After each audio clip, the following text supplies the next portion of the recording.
him up. Looks like it would be Glenn's turn to scribe. Monsieur Glenn. We could always let you take a rest. That's good. I know you were gonna say that. That's good. Your name That's stays at the good. top of the list, even if we take a break. My new system, you can't skip like that anymore. So Malin. I mean, I would, but like I'm tapped out at like 10 points. Like I'm trying to use all 10, but Lou's not letting me go. Like at the casino, you just go wild with all the points. He's not letting me. Did we discuss your new character? Because I think you did make a post about it. I think we discussed it a little bit, right? Yeah, so I built my new character. Like it's practically done. I guess two questions. The first one was small. We're only going to let him get an uncommon, even if though we're starting at level 15? Yes, I mean the group has a bunch of magical items. They'll probably give you one. He needs the bracelets of defense.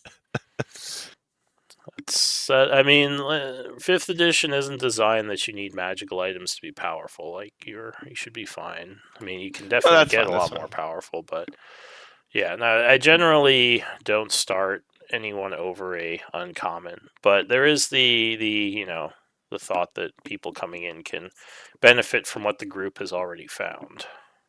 Yeah, that's fair. I guess my main thing was for the character, like part of his thing is that he's bonded with another person. I mean, no one here's played Shadow of War, Shadow Mortar, right? Yes. Italian. So no, I'm trying to basically go over Italian. So I'm trying to have his I'm trying to have that person. Like it obviously doesn't have to be an elf, but I guess I do want a little more input on first off the lore behind Selene, and again also what kind of abilities would Selene be able to give the character. The lore behind who? Well, basically instead of Celebrimbor, I'm trying to who's gonna be I guess my Celebrimbor, who's the person whose soul is bound to mine, and basically is it's like my imaginary best friend. And what class were you wanting to play? It's going to be 9 levels of Hexblade, 4 of Bladesinger, and 2 Paladin. And is the person bound to you? What do you mean? You min-maxing bitch.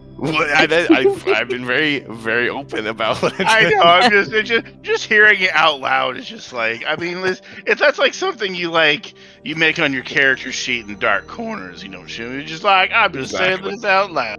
Yeah, that's what I was doing. No, 100%. There's nothing wrong with some min-maxing. I know, but it's just I don't know. Just Jesus Christ. So would the person you're bound to be your patron, something like that? Well, I'd say also they used to be maybe we could work it that way. I'm pretty open, but the idea is basically they got killed, and my character again very similar talent got killed, brought back to life, and their souls bound together, and yeah, I mean, all right, yeah, that sounds fine. I'll think about that, and I assume you want to still keep Malin in the story. Well, right now what I just want to do with this character is I want to it's almost like a play test. I don't want him. I don't want to swap them out quite yet because I want to keep playing Malin until he fully regains his memories and that storyline's resolved as a minimum. I kind of want to introduce this character. He comes in and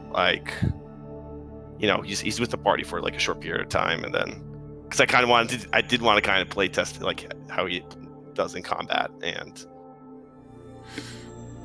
all right, and then you would just well, we could do some kind of story point thing. Oh yeah, like all my full story points. Like I'm absolutely yes. This is to use story points. Yes, absolutely.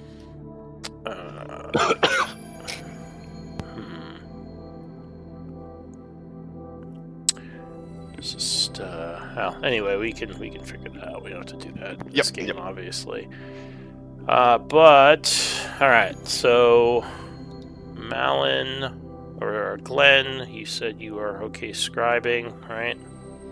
Yeah. And Uslog, as the previous scribe, you want to give us a recap of the events of last time? Yeah, I'll skip the first play-by-play of the combat part, even though it was a pretty epic combat. Whatever you want to do. It's too long. I'm not going to read that long. But I'll start at the end of combat. All right. Yeah.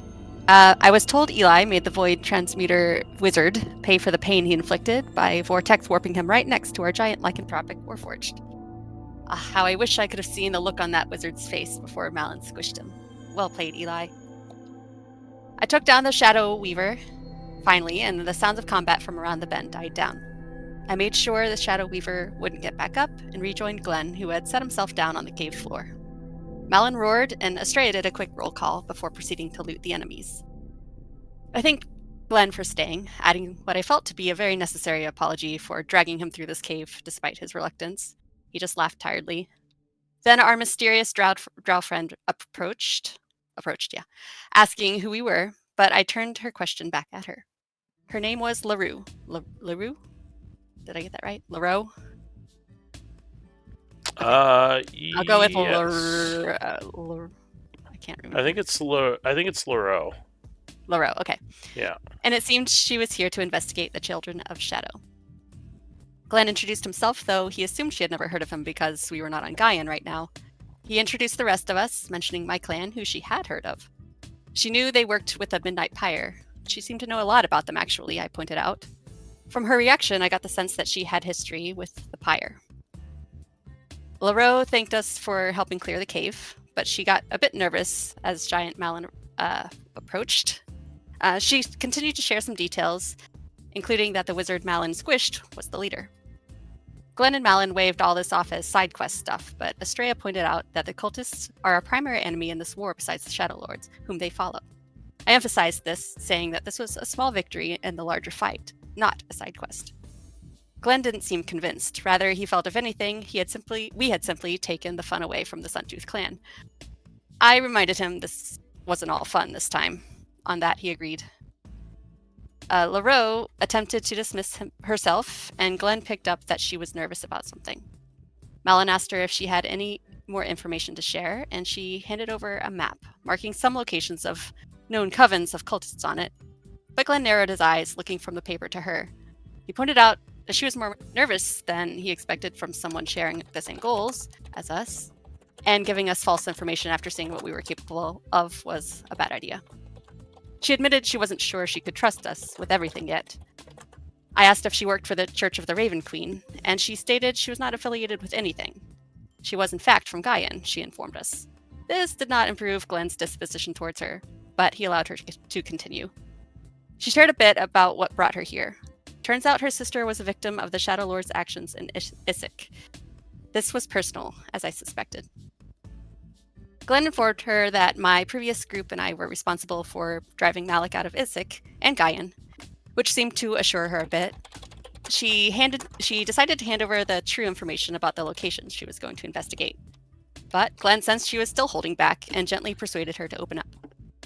LaRue began mocking him, starting to tell him of her childhood, but with some more coaxing, and after sharing our purpose to stop the cataclysms and the Shadowlord's harvesting of the souls of entire civilizations to do so, she let us know that the Children of Shadow had been what they had been up to in this cave.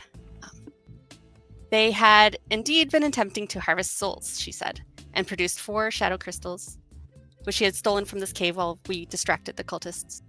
And the souls to be harvested were none other than those of my people and the Midnight Pyre at Aldrin's Watch.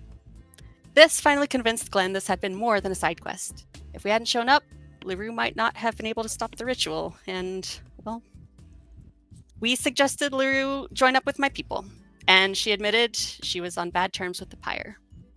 I told her we could vouch for her and that we had some authority there. This convinced her somewhat, though she admitted she stole something from them, which would make this harder. Glenn suggested for now she help us find Xerxes if we sent her ahead of us. After we assured her that he had some important information about weapons that could help us in our shared cause, she agreed.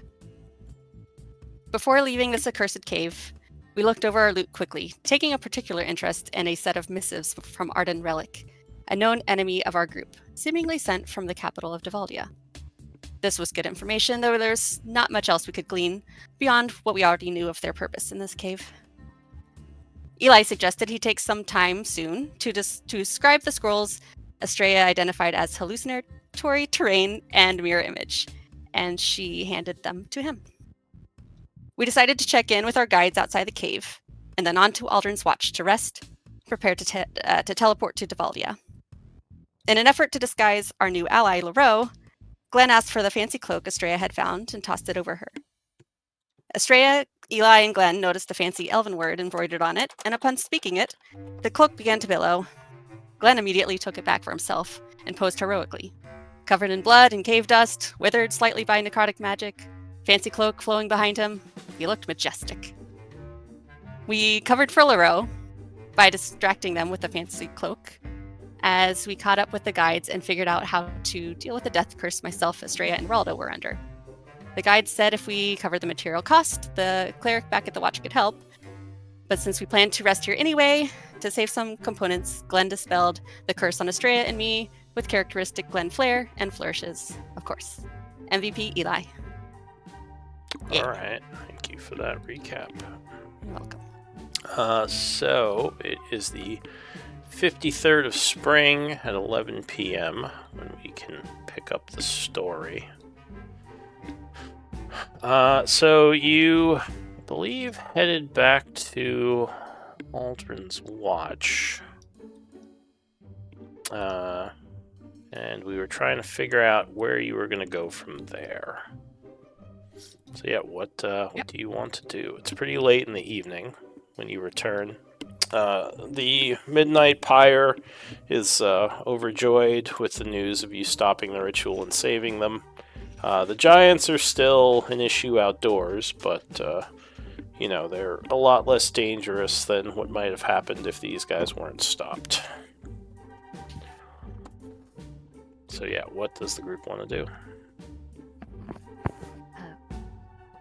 Rest. Leroux says, I'll probably keep to myself and just stay wherever you all are staying. Less questions that way. Yeah, you should hang or lay low for now. Alright. Raldo says, I'll just be happy to get back to the tower and out of this damned shadow dimension once we find this Xerxes fellow. Hopefully it's going to be worth all the time we've invested. Yeah, I mean, I think those weapons are going to be important. Alright, so what do you want to do? I feel like there was something I wanted to do here, but I can't remember. Just pass time. Oh! Yeah. I did want to actually go see Remy at some point, but I didn't want to well, Remy is in the other area. Yeah. You would have to journey to your sanctuary and then go to the prison. Oh, right. Yeah. Because he's not in this place. This is Aldrin's Watch. This is on the Shadowfell. Yeah, I keep forgetting that. She could. Yeah, it wouldn't be that she's hard. Good. It's just on her list of things to do, but it's not. Yeah. I don't think she considers it super important right now. It's more like a loose end sort of thing. What about Malin, Glenn? Do you two want to do anything? Yeah, not really. I mean, I think our plan was just, rest and then go to Devaldia. Okay. Yes. So we're all pretty wiped at this point. Be rolling to pass the evening. adjustments. Camp sheet.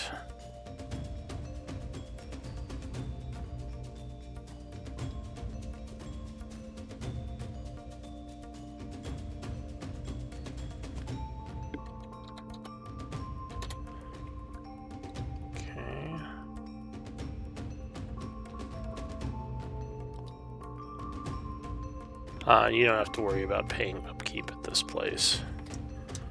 It will give you room and boarding for free. Nice.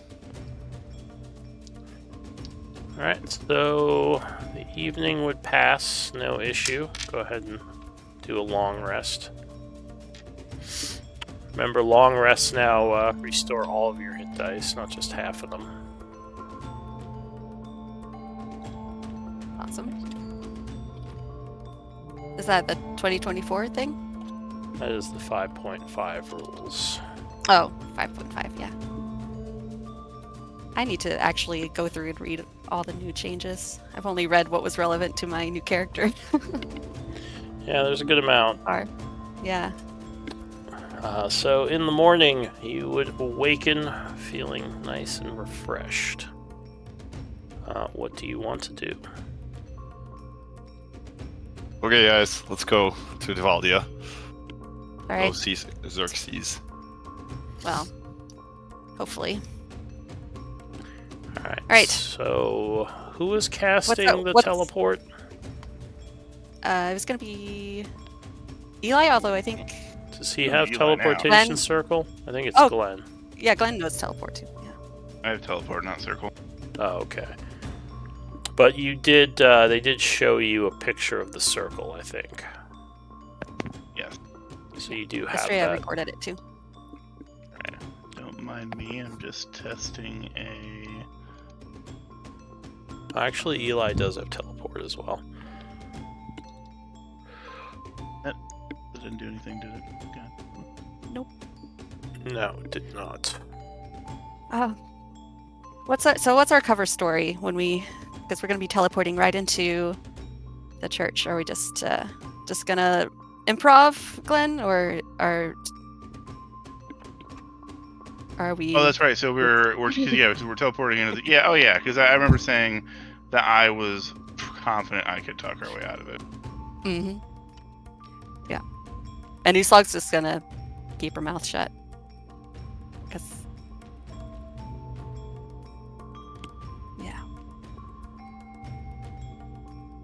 I mean, maybe as long as they don't recognize her. I don't think anyone would. But yeah, she would... No, the group isn't as well known in the Shadowfell. Right. Actually, yeah, our previous group never even officially registered in New Havasgard. So, yeah, there's a good chance that we won't be recognized. I mean, I think there's a point of very loudly announcing ourselves, and wherever the Children of Shadow are, they would make themselves known against us if we prominently announce ourselves. But Yeah, I guess either way would work for us. Well, do we want to be well known there? I mean, we're just going to find this Xerxes fellow, Eli says. Do we want to attract Children of Shadow? It wouldn't be a terrible thing, as Malin said, because we are looking for more information on them, and that would be pretty good research. But... Maybe. Assassins might be good to kill off, but I don't know how much it's going to tell us. we could have a, I throw up air quotes, conversation with them. Yeah. Well, I guess we're going to be letting Glenn do the talking. Yeah, I trust he's got this. Full confidence. The improv is sort of his strong suit. Exactly.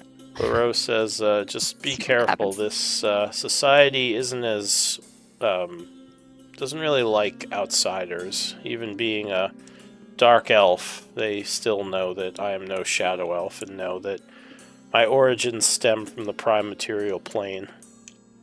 They might treat you much worse being a human.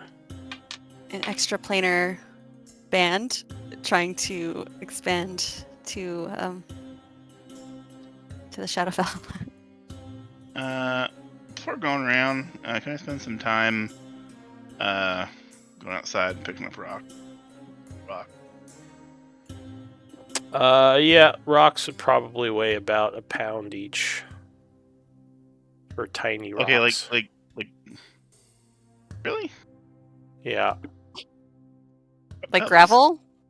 Yeah, gravel is like minuscule. Like tiny is like the size of a cat. Although I'd go with like the size of a bird, so like a baseball could be a tiny rock. Okay. All right. So yeah, I mean, really a pound per rock though? Come on, you can't. Hey, can you give me like I know how unbalanced the spell is. You will don't have any other. Let's see how much damage you just dealt there. 14, 22, 35, 43, 57, 61, 68. I mean, not all of them hit though. Oh, it depends on the AC. Yeah, see? Uh-huh. There's like half of those miss. How many rocks do you need to carry for this spell to be effective? 10, but I'd like to carry 20. I mean, you could also be in areas where there's some, smaller rocks. Yeah. Okay, so... Cutlery? Just have Uslog carry them around. Be like, Uslog, unleash the rocks! And then for her action, she just throws all the rocks out. What are you, a rock collector now? I mean, this one's kind of pretty. A bunch of pretty rocks attacking everyone. Well, I have an idea for a spell, and because I realized that through some of our combats, I do need to be able to contribute somewhat to the killing fields. Because sometimes when something needs to go down and it's frustrating that I'm not able to help in that particular aspect. So I have an idea, and I need some good rock. Yeah, I mean, rocks are a good way to do that. But also, so is dispelling magic that's holding one of your main sources of damage. True. I mean, which it's you can do. I know, but like I said, sometimes when you guys are on the back foot and on the retreat, and we got there's no. Especially remember when we were on our way up in the tower, and all this fucking construct. We're pretty much immune to most of my control magic. It would have been really nice to have been able to contribute a little bit more in the damage department or in the killing department. So I've got an idea that I can do things my way and still make it fabulous. Yeah, and that was sort of the way, because I've had people use this spell before, and that's sort of the way how I balanced it a little bit more, is like carrying a bunch of tiny objects around does take some strength. Yeah. If you're not in an area where they're available. I would be happy to carry some rocks for you. Carry some rocks for you. Yeah. Okay, can everybody find 10 nice 10 round pounds. rocks? Oh yeah, this is fun. I will go collect the best rocks. She'll go do that. Whoever gets the prettiest rocks wins. Okay, can I do like a nature check or survival check to see if I can find the most valuable rock? If you just go outside... Well, wait, there's a bunch of giants outside. I guess you couldn't go outside. What about, like, is there like an open courtyard? Yeah. Yeah. I can't remember if there's sure, like I'll say you guys can gather 10 rocks each. That's fine. Okay. There's maybe like some bricks or something from the masonry area. All right, but I want the prettiest rock. Sure, you get really pretty bricks. Uslog draws like with chalk on them. She gives them like battle. I cheat it? No, I wouldn't cheat on that. No, I said what draw with chalk. Can we? So what skill check we use to try and find the best rocks? Investigation, perception. I mean, it just nature, depends maybe on how you define the best rocks. Like something with like a the prettiest and roundest and shiniest. Probably it'd probably be perception. To find things is usually perception. Yeah, I want to find some. Oh man. I just find rocks. I do not care. Mal's not even looking. He's just shoving rocks into his pocket. Well, just this works. All right. And he's just like, yay. He just picks up the first 10 rocks he finds. Exactly. All right. So you all gather some rocks. Yeah. I see, is Uslog excited about her rock? Yeah. I mean, at 19, like, she found a pretty good rock. She's pretty excited about it. She finds some very nice rocks. Yeah. He makes his rocks look crappier than they actually are. So she feels like she would. Yeah. All right. See? I've got a knack for this. You downplay your awesome rocks. Oh, man. All right. Uslog found the prettiest rock. You got to use this one for the biggest asshole. She'll put that in the special pot. Well, I can't use it on Malin. That wouldn't be. Yeah. Okay. You want me to carry these rocks or not? Yes, thank you. Okay. All right, so I have 10 rocks, so 10 pounds. Yes. Yeah. Okay. 10 pounds of rocks in a nice little sack that you can empty out. Okay, or toss. Yeah, toss. Just toss the sack on the ground. Okay. Probably be an item interaction to do so. Okay. All right. So yeah, what do you want to do? Go to the city. Casting teleport. Eli's casting teleport for us, right? Oh, is he? All right. Oh, wait, did we get our money? We have to get some money. We need money. That's right. We gotta bribe people. So, do you have the vault listed somewhere? How much money you have here? Oh yeah, it's in the thing. It's in the thing. Uslug has 143 pale coin, but I love Mary, but I really don't like her inventory system. Do we have a locations here? Yes, somewhere. Camp, inventory. Oh wait, what are we trying to look? We're looking for our pale coin, which that we have 17,057 pale coin. Where do you see that? It's under currency for the category and Twilight Edge. And then you look at quantity. I just got lucky and it was right there when I looked. Yeah, I see it now. All right. So how much are you taking from here?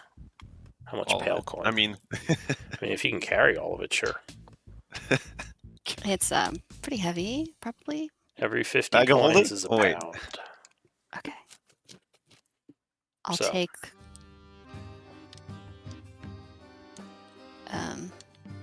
like 500.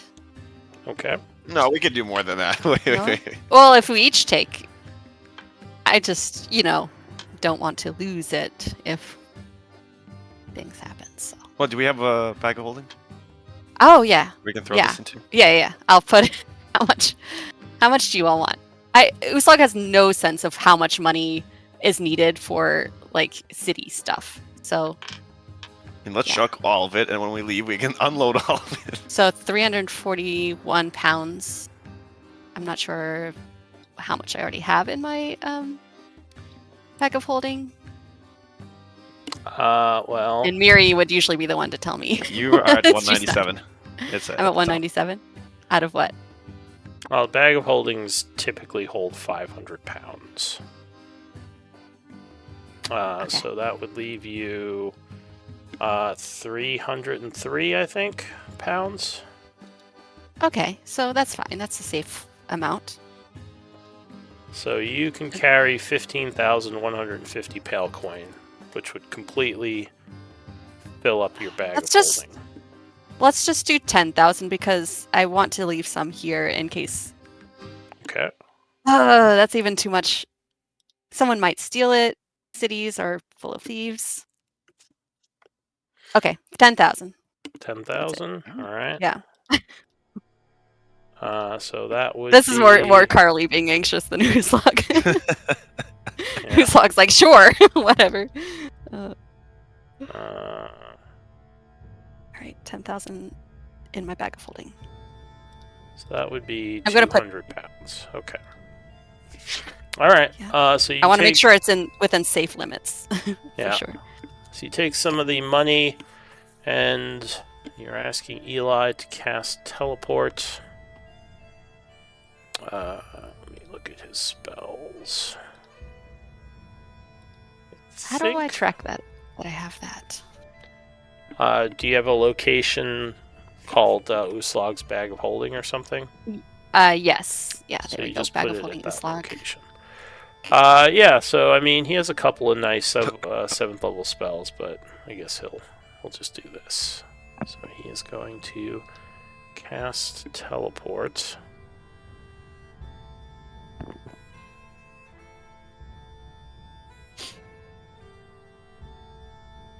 Oh, cool. Oh, hang on.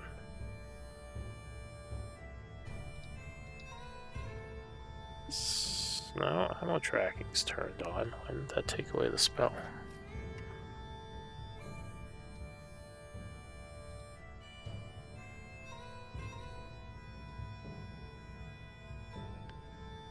Give me 1 sec to check something.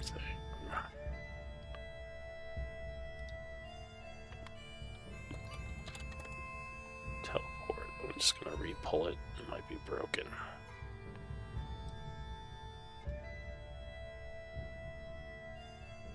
Try again.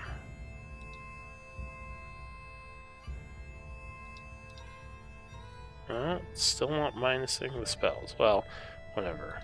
So he used that spell, and the group disappears in a flash of light.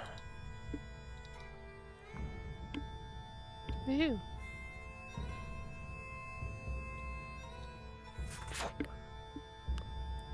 Teleporting to Devaldia.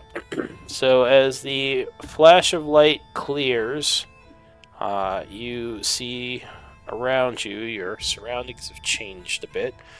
You're in a large room with several cages, one of which is around the teleportation circle here.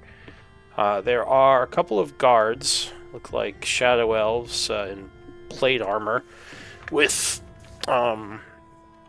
what appears to be like spike chains that are hanging off their backs. They have full helmets and also some daggers and like a bandolier across their chest. One of them looks over, almost a little nonchalantly, says, name and location you came from, please.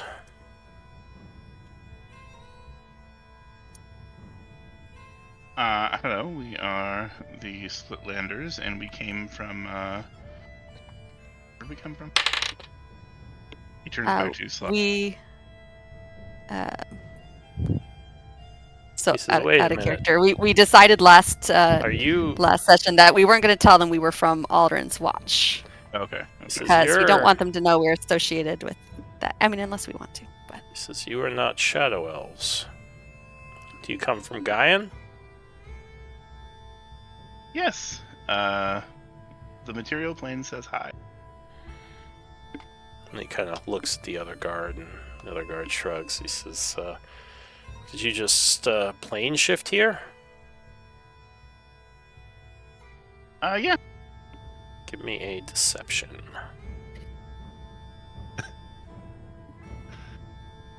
It's just partial true. It's partially true. Yeah. Says, and what brings you here from the prime material plane? Who are you? Out of character, we discussed it was okay to tell people that we were here to kick Shadowlord's ass because, like, people here don't like the Shadowlord. Yeah, I'm down. Yeah, and if people that that are on the Shadowlord side hear that, they might come for us, and we kind of are okay with that. Yeah, so we're doing that. Yeah. Yep. Yeah. Is it okay to drop? At this point, you would notice, kind of up on the rafters, several groups of armed crossbowmen getting into position. Uslag would wave to them. Did we? Okay, so we didn't want to tell them we're from Aldrin's Watch. Did we discuss whether or not it was okay to name drop Uslag's clan? Are they well known in this area? They've never been anywhere other than Aldrin's Watch, so probably fine. Hey, we're the Splitlanders. We're a adventuring group on Gaian, and he kind of points to the crossbowmen and the rafters. Those really aren't necessary because we are here to kick some Shadowlord ass. Give me a persuasion. When he says that, can I look around and see if anyone reacts and So yeah, he seems like he pauses a moment when you mention the Shadowlord, and he says, "Adventurers must be fairly powerful. You say you're here to fight the Shadowlord?" Yeah, my my group has fought one of them once before, and now we are here to finish the job, or to try and finish the job, to stop him from a whole bunch of bad stuff and sacrificing a whole bunch of people. Alright. yep, that's about right. And I'm also here to lighten up your day with a jaunty tune. He kind of looks up to the rafters and looks back down at you and says, "Wait here a moment. You stay here, keep an eye on them. Please don't leave the cage just yet." And he starts walking towards the exit. Glenn's gonna pull out his sitar and start playing a song while Yeah. we're waiting. I mentioned looking around and seeing the people's reactions to that. If I do an insight check, would I be able to The kind of get a Shadowlord? sense of how people felt about our intentions here? Yeah, you can make an insight check if you want. I mean, I'm not great at it, but she would be looking around. I don't know. It was pretty good. Good for her. So there is a bit of surprise. You don't think these people know who the Shadowlord is, judging by their reactions. There's kind of a look of maybe puzzlement from some of them. You get the feeling that they're not sure what you mean by the Shadowlord, who that is. Okay, well that's actually good to know. I kind of thought it would be more. One of the people up top, one of the robed elves, has a little bit of more of a reaction than the others. Oh. He might actually know what you're talking about.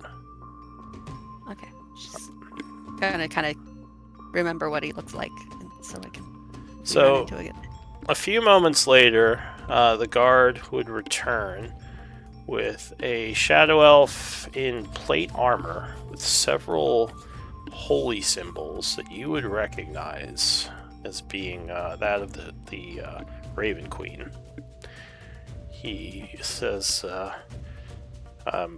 "Planner travelers, I welcome you to Devaldia."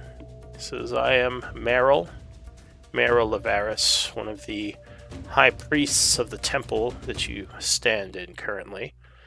I am told that you are an enemy of the Shadowlord. I must admit that's not a name we hear spoken by outsiders all that often. I'm curious to know more of your tale and why you're here." Should we start with Meatloaf, or where do we start with? We probably start with driving a Shadowlord out of Isaac. Oh, yeah. Where it all began. All right. We're just So talking out loud how you're we gonna give him like casually- the long story then, or are you gonna? I think for now she would just say. I feel like we were talking like out in the open. Like I said, like we were out in the open right now. I was like, did we beat Loaf? And she's like, no, we drove him out. It's sick. I was like, oh yeah. That's pretty much where she left it. Yeah. Yeah, we're just we're just talking out in the open, saying like, what do we tell him? Yeah. But like nonchalantly, like we just kicked his ass. As well, I don't really know who any of those people are, or much about the city of Issyk, which I believe is a city within the Teruvian Empire, if my geography doesn't fail me right now. But he says, what, I guess, how do you know of the Shadowlord? What interactions have you had with him or his followers? It's a long story. She would look to the others. Should we find a place to talk about it, or are we going to be held here until we... He says, well, I realize that cage probably isn't much of a hindrance for those who can walk through the plains, but I would like to at least get a little bit more information before I formally welcome you into the city. He says, sure, yeah, in short, let's see, this group drove him out of Issyk. Was there another town we drove him out of? Drove him out of a couple towns. He tried doing a ritual with frost giants. He sent his mistress. We beat her up. We beat up this demon called Meatloaf. You complete bozo. What else? Oh, he tried doing a ritual on this group and then failed. He, honestly, just nothing but a mess from this guy. We're just clean house with him. He nods again, kind of thinking for a moment. Give me another persuasion check. Me doing his persuasion. I'll say Glenn can do it as well because he's kind of been part of this conversation. You can both roll. I don't know if I want to roll. I wasn't talking during this part. Oh, you want him to roll? All right, so I'll take the 14. Yeah. 14's not bad. I'm gonna. I mean, if no one wants to talk, it's off his turn. He nods and says, well, I suppose an enemy of the Shadowlord is a friend of ours. I suppose you wouldn't go dropping his name if you were trying to hide an alliance with him. He says, it's not often we encounter planar travelers, but we do have some. It's not often we have adventurers either. He says, are you familiar with the group Azali's Avengers? Yeah, transparency to slug. Who the hell are they? It doesn't ring a bell to me. I don't think it rings a bell to Uslog either, unless I'm just... I guess I'm not surprised. I'm sure the Prime Material Plane is a large world, but they're the only adventurers that we've had come here, other than you all. Azali's Avengers. They were the group you met while in Issyk, the group of adventurers who were kind of helping protect the city. After you drove out the Shadowlord, they came in with a bunch of human forces. Okay, so that's why I didn't know that, because our particular group ended up going back to Char and then getting swept up into the Shadowfell before we were able to. Yeah, you might not have met interact them with that because you left pretty quick. Yeah. So he says, well, in any case, I believe they're still somewhere in the city. They actually came recently. Well, I shouldn't talk about it too much. He says, go ahead, unlock the cages. And the guard nods and walks over and opens the cage door. He says, welcome to Devaldia, my friends. Thank you. Thank you. He says, we have quite the large city here. I'm not sure if it's your first time. But lots to do and see.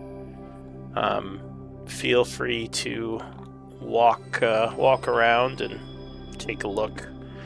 He says, we will need to know where you plan to go in the city, just so we can keep contact with you. Our priests might wish to speak to you, though it doesn't have to be right now. He says, if you... priests, do your priests have sending? He says, yes. In fact, I was about to say you might get a message from one of them via sending, so do not be concerned if you do. Well, And, not really, I'm not I'm not familiar with that type of magic, but so I don't really know what the prerequisites are. But in case you need full name, my name is Glenn Whisperwind. Oh yeah, he would ask for all of your names, and I assume you would just give him your names. Melon, yeah. All right, and yeah, your NPCs would as well. So they take note and they say, you should probably report to one of the supply depots if you need any type of supplies while in the city. Depending on how long you're staying, you may be given tasks to compensate us for our services here. He says, being from the prime material plane, you might not be familiar with how we do business. He says, our society does not have trading like yours does. He says, we grant privileges based on how much you do for the society. He says, so things like coin are not really allowed here. Look at us, like Satan. I thought pale coin was acceptable. Who would you say that to? Uslag. I thought. So oh yeah, he they would have like say- a weird like. He says, you have pale coin on you? Yeah. He says, pale coin is the currency of the rebels who exist outside the law. Having pale coin is against the law. Oh, well, I don't actually have any on me, but Give me a deception we check. have come. We have come across it in the past. I mean, it's in my bag of holding. Sure. But yeah. So give me a deception check. I'll flash it. Well, actually, you just go for it. I'm not going to flash that. So he kind of gives you a bit of a raised eyebrow at that. He says, are you certain? If someone gave you pale coin, you should definitely tell us who it was. Well, we've been in a, I mean, we're from the material plane. Yeah. So obviously, our research was not accurate. We apologize. Mm-hmm. He says, are you sure you don't have any pale coin on you? You can check my pockets. Yeah, as far as I know, all of the pale coin. Yeah, yep. All the pale coin I have is in my bag of holding. 10,100. Is that what you're telling him? Like you telling 10,000? I mean, no, I'm not telling him that. I'm just. That's still a lie. I'm just trying to figure out if I'm actually telling him the truth. Wait, like, no, that's. I mean, that's still a lie. Even if it was like, oh, well, wait, technically. I didn't say that. No, I didn't. I didn't say that I have 10,000. I'm just that was out of character. All right. So what? I was trying to figure out where I have my pale coin. Oh, okay. My friend, we're outsiders here. Even if we were to have such coin, it would have been from essentially looting dead rebels. What does it matter? We'll be out of your hair. We'll be out of your hair. Quick enough. We are allies, since we're here to fight the Shadowlord, and we wish to do so unimpeded, as it would benefit your people as well. Give me a persuasion. The more we get bogged down by blue tape of laws that we weren't even privy to, the longer it's going to take to deal with the real threat at hand instead of some coins that we can't even spend. He kind of looks up to the rafters. And I'll say, with your passive insight, you think he is looking for a signal from someone up there. Give me an active perception. Only Glenn. Yeah, you think there is someone, one of the elves up there, who is wearing a bunch of robes, is sending him some kind of signals. But he nods and says, you're probably right. I would just just caution you to keep your pale coin if you have any hidden, because it is against the law to possess that type of currency within the Empire. He says, I can promise you that. Excellent. Well, we should probably get you to speak to the proper people for your stay within the city. And he will hand you a scroll. He says this will get you some lodging at one of the local taverns, as well as some food for your group. He says we will be in touch soon, but for now, make yourselves at home and enjoy the sights. Oh, thank you. We appreciate the hospitality. He says, just take a left and follow the main hall until you reach the front gate of the cathedral. And welcome. Right.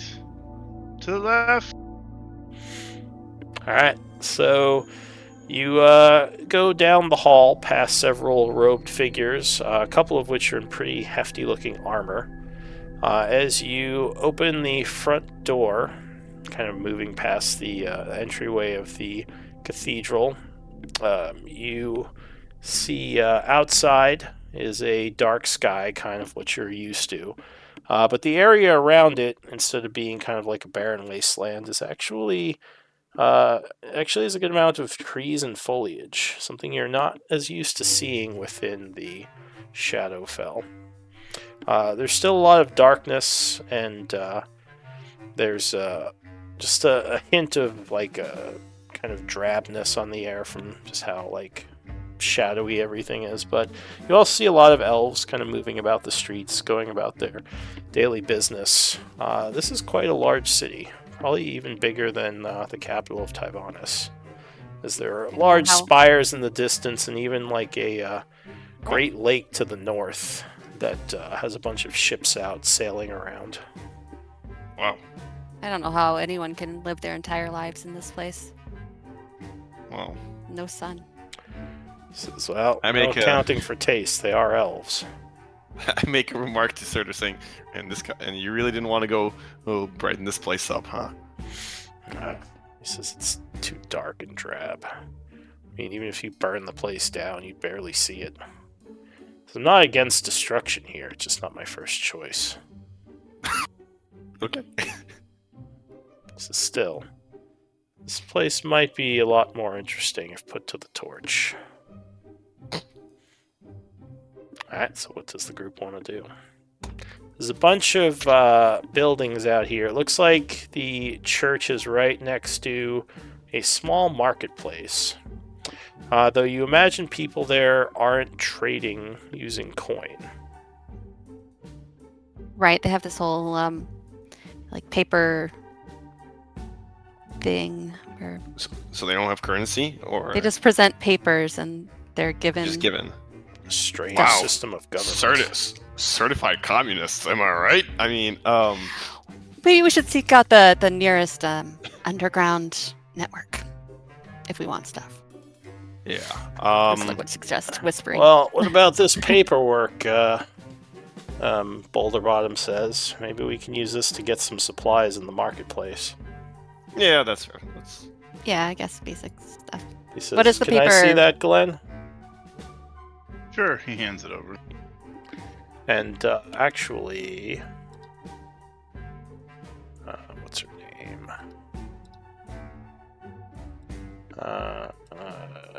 Leroux will speak up and say, I mean, I've spent some time in some of the outer towns, and the papers they give you kind of determine what sort of things you can get from the merchants. She looks at yours, she says, this is actually way better than the one I got. Looks like we're allowed to get some basic food and supplies. That's better than what you got? She nods, she says, well, I mean, I didn't come into their main gate using planner travel, or boasting that I did. I came in a little bit more of a subtle way. So, if us boasting we can plan or travel just gets us basic food and necessities, what's below that? She says, they're probably going to ask you all to do something. I know I had to do some work when I first came into some of the outskirts cities. It was pretty easy to do, though, because of my mercenary skills. They might have jobs for us. It would be really funny if this place just got inundated with illegal coin. But then, anyways, yeah, in this case... She says, oh, well, there's probably a black market here. It's a major city. I'm sure there are thieves' guilds and people who take pale coin. It's probably why it's illegal. Could probably just crash that market with inflation. To be honest, I'm not too keen to just mope around here and do chores. I think we just try to find Xerxes as fast as possible and skedaddle. She nods Agreed. and says, well, there could be some things to see in this place. I would agree. Do you know how to find him? Maybe he'll find us if we make ourselves known. Oh, I have a brilliant idea, guys. This is a classic. What if I used... wait, let me go through my spells. Oh, what's that goddamn spell that I used? Remember when I did the... Magic Mouth. Magic Mouth. I just go, say, looking for a bozo, and just place it around the place. I don't think Xerxes is aware of your knack for nicknaming. Oh, come on. That worked, right? Right, Diddy? Come on. That was a great move, right? She rolls her eyes. She says, can you even do that? You've never met Xerxes. I thought you had to know the person. Is that... Well, I think... I'm not sure we're going to be finding Xerxes just strolling the streets. Well, he might be in some kind of important wizard area. He said he was a magic user, right? Mm-hmm. Maybe he's at the library. I think we find the most wizardly place I can think of. In my experience, wizards are always at the library, Diddy says. I know, right? He says, all right, well, it looks like, according to this piece of paper, the inn is to our east. She says, I think I could see it in the distance. She kind of points over yonder. All right, yeah, let's set ourselves up. Yeah. Might be good to at least settle in. Alright, so the group travels down the street, going over to the inn, which is like a 3-story building, pretty large inn. There are several groups of shadow elves kind of moving to and fro, many of them looking at you as they pass. You're getting a lot of stares from the local peoples. You go in and you said you're getting rooms for the evening? We just want to set up our rooms, and then I think we just go. What can our papers get us? They get you a very basic general set of rooms on the first floor, nothing too fancy. So you go over to the main counter, and the elf there gives you a polite bow, takes your paperwork, and quickly passes you 3 keys. Says, have a good evening. Oh, if you wish for food or drink, and he just kind of motions to a side door there. He says, just through that area is the dining room. Okay. Well, do we want to talk to the locals? Let's just go to the library. Oh, okay. Yeah. Got it. All right, this is all very different from the way we approached things last time I was here. We definitely did not talk to the locals. Well, I don't think you've ever been to this place. Yeah. But just in general, like, we just went straight underground. Yeah. So the only problem is you're not sure where the library is. Can I ask the innkeeper? He says, Well, he thinks for a moment. He says, I don't think I've ever been to the library. There might be a couple. He says, I don't know if your paperwork will get you access to the library, though. He says, if you're just looking to visit and see it, it's on. I think there's one on the island to the north of here. If you head east, there's a bridge you can take. Okay, that works. Good. I'm sure Astray is very excited about going to the library. Well, but we can't actually. All right, so you're gonna head over there. Yeah, but regardless, yes. Okay. So you start traveling. This is actually kind of a nice residential area. There's some large homes, not as many people, more yards, and looks like a place more of status within the city. It's very, very well guarded and upkept. Again, several people keep an eye on you as you're moving through. One of the guards, as you're going past, will approach and say, excuse me, can I see your paperwork? Yeah, sure. Nods and looks at your scroll, seeming a bit surprised. He says, "Oh, you're guests of the church." Yeah.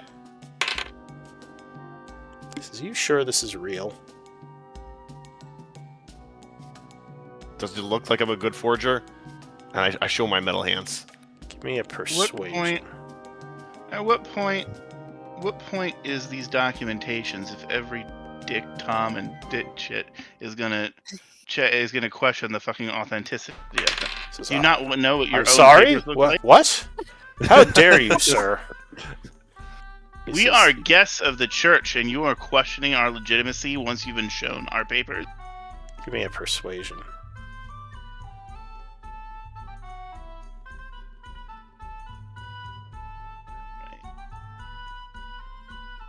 Fucking no name trying to get in our way. He says, oh, really? Well, can you name one person in the church then? Supposed papers? Yeah, the guy, May sounded out. Mary! Meryl Laveris. Oh. In fact. Cleric Laveris. My apologies. Go ahead. Continue. He just kind of steps to the side. Okay. Here we go. Oh, well, quick thing. Do you know where the biggest library is in town? Well, I mean, there's some private collections, though I assume you speak of something larger. Probably the what is this?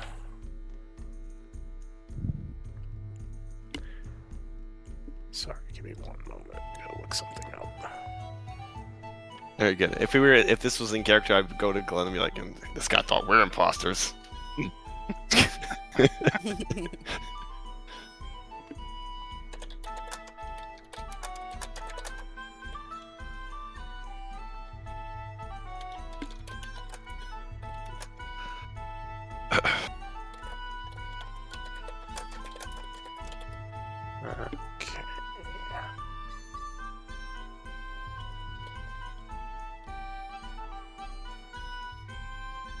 No, it's okay.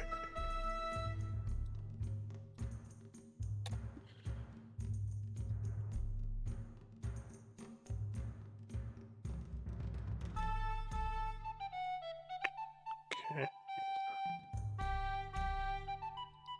Yeah, I just need a moment to look up some information.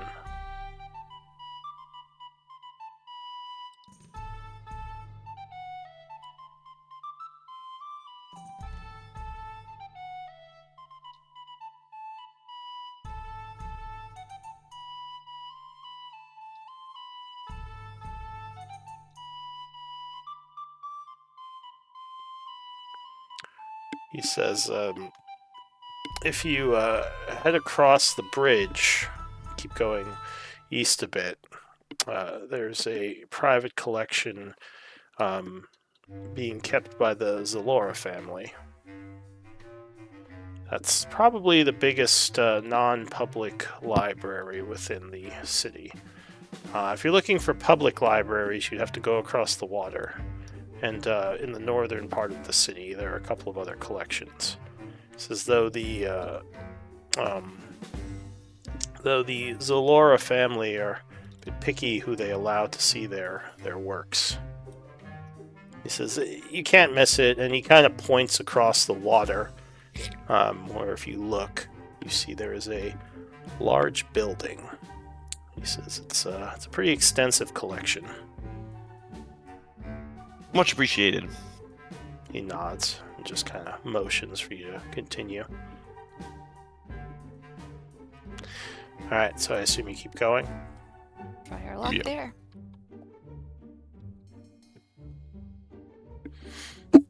Alright, so you are traveling across the city. This is huge. Damn.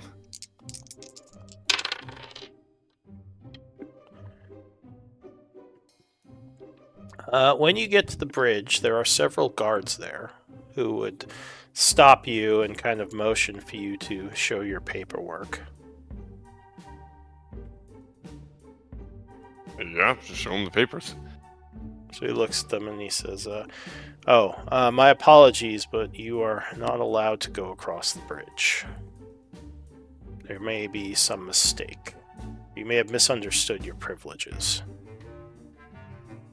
Well, how do we get permission then? How do we change that? We need to get inside. Kind of looks at you funny and says, well, I suppose you could speak to the church. Though they don't often alter permissions. Why do you wish to go to the island? The Zaloras do not often accept guests, except if it's by invite. And how many? Okay, so how many? Is it just one guard or a couple guards? Sorry. There are, I'll say there's like 3 guards there. One guy who's talking to you, the other 2 are kind of off to the side having a conversation, half paying attention. Okay.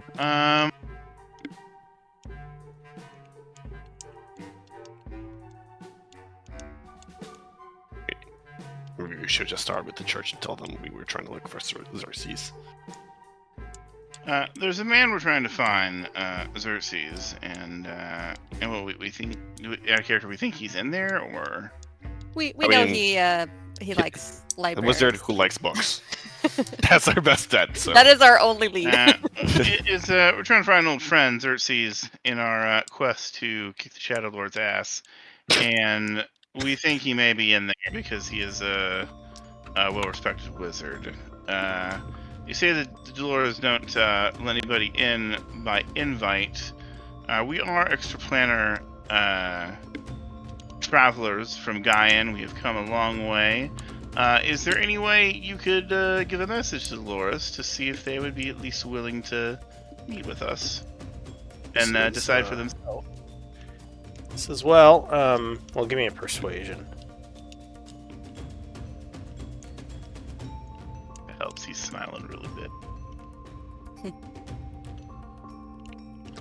Says, you can definitely have a missive sent, though the guards aren't usually the ones who do that. That said, I do know of the family. If I speak with them, I can let them know of you and that you were looking to talk to them. Oh man, that would be so cool of you. He nods and says, well, they do usually come out in the mornings. Sometimes they have some business in the South Quadrant, so I do see them on occasion. A missive would be a better way to do it. You just have to go and speak with someone in the marketplace. Okay, but we will do that. Where are you staying, just in case I do see them? What's the inn called? Did it have a name? It did. I don't think I actually have a name for it. So you could just tell him about the inn over there. Yeah. He says, yes. All right. I know it well. I'll let them know that that's where you are if they wish to speak with you. He says, I'm not sure about this Xerxes or Shadowlord or anything of that nature, but I know they do have wizards visit them quite often. They are one of the most extensive collections of, or have one of the most extensive collections of knowledge within the city as well as within the empire. And well, that's exactly why we came here. And he kind of like he moves in and he puts he like kind of claps his hand on the guard's shoulder. He's like, "You have been awesome. Thank you so much. If you have a wife and you ever need a performer for a romantic date, you give me a call and I will be there to play you some romantic music." You know what? He is actually pretty good at it. I can't even say shit. That's kind of you to offer. Says, well, although judging by your paperwork, you're quite a bit above what I'd be allowed. I assume you have a business within the city. I mean, yeah, we have business. We're here. Well, mostly here to try and find our friend Xerxes. But one favor in turn, one good favor. He says, I meant a business, but that's right. You said you are from another plane, so I guess you don't have a business here. Do you do private performances for no payment? For good men and good favors, and you did us a good turn. I wouldn't mind doing a private performance. Well, I'll certainly keep that in mind. Thank you. I'll come look for you at the inn if I want to take you up on that. All right, I will look forward to it. Be wary. I have brought rooms of people to tears. He nods. He says, "That sounds amazing." All right. Well, it's good to meet you. All right. That's all right. So let's go to the marketplace and get ourselves some misses. I look at Glenn like, huh? We just met the guy. You want to give him a private, no-cost performance? I mean, that kind of tracks. I mean, I'm surprised you didn't suggest a full-blown public concert. But yeah. Both of you guys are lucky I didn't make a concert right here outside the damn place. He was tempted. I was half expecting it. Yeah, same. All right. Well, if we didn't have things to do, but we have things to do. Away. So you are heading to the market. I'll say, well, actually, here. I rolled something interesting. So I'll say you get, you're moving through the neighborhoods here when Glenn, you think you notice someone following you. He's being kind of nonchalant about it, but you noticed him a few streets back, and he seems to still be kind of behind you, be it at a good distance. Interesting. I'm going to kind of motion for Malin and Uslog to walk ahead of me, and when we turn around a corner, like a sharp corner, I'm gonna do the old like I'm gonna stop like right around the corner so the guy can't see me, but if he turns the corner, he's gonna run right fucking into me. All right. I guess I'm gonna turn the corner, take a few steps, and then just turn around. What's going on, Glenn? Look around. He casts a message and whispers so that only Uslog can hear it, and says somebody's following us. Hold on. I'm gonna try and catch. Okay. Give me one moment to reacquaint myself with the people of this city.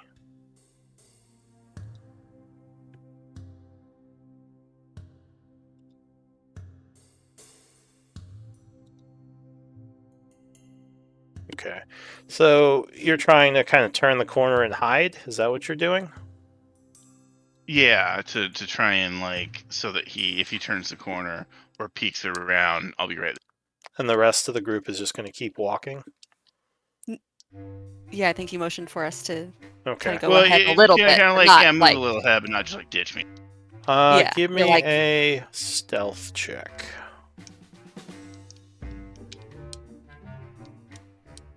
Okay. I mean, I'll flash a genius that, but to make it 13. Any other modifiers? Yeah, of course I roll a fucking 2. Yeah, you have to use it. The new inspiration is before, or no, it's I have to use it before the roll, right? Or you can story point to reroll. Yeah, I'm not gonna story point. Okay, so a 13. I guess so. Yeah. All right, so you wait a bit, but whoever it is, or you don't see them again, or at least they don't turn the corner. As the group's kind of waiting for you. No one shows up. What are you doing? Someone was following it. Oh. Couldn't we do the same old routine we did before? We keep going, then one of us comes up behind the other person? Well, I thought I could catch him, but they're not following us anymore. Well, do you want me to go look for them? What's her name says? Lareau. She says, I'm pretty good at stealthing. I can see if I can pick up that tail. Yeah, if you'd be so kind. Alright, she nods and will wait. Is she actually good at stealthing? Yeah, she's pretty good. Is she good at tracking? You don't know, but she's decent at stealth, so she kind of nods, disappearing from the crowd. Continuing on. Get back to the marketplace. All sorts of goods are being peddled here. You would see like basic supplies, people picking up like foods and like various like pans and other like normal things one would need for maintaining city life. And yeah, all of them seem to be using their paperwork, and the merchants taking notes on like who's getting what, it looks like. So you're looking to send a missive? Yes. Okay. So the looks like there is an area where people send messages around the city. What message are you sending, or do you want to send?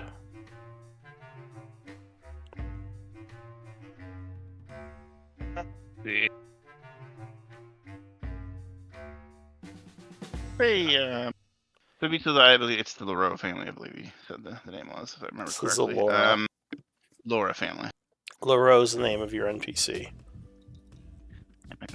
So, yeah, you write up a message, and they would take some information off of your document, and they say it should be a couple of days before this is delivered. Is there any way it can be delivered quicker? She says, I mean, they're just like, it's just right over there. Give me a persuasion.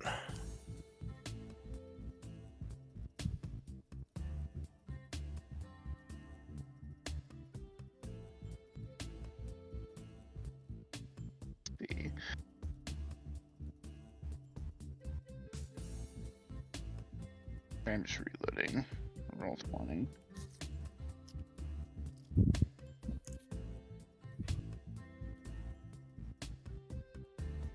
Give me a second to reload. 20. If somebody wants to roll for me, you just do a d20 plus 15.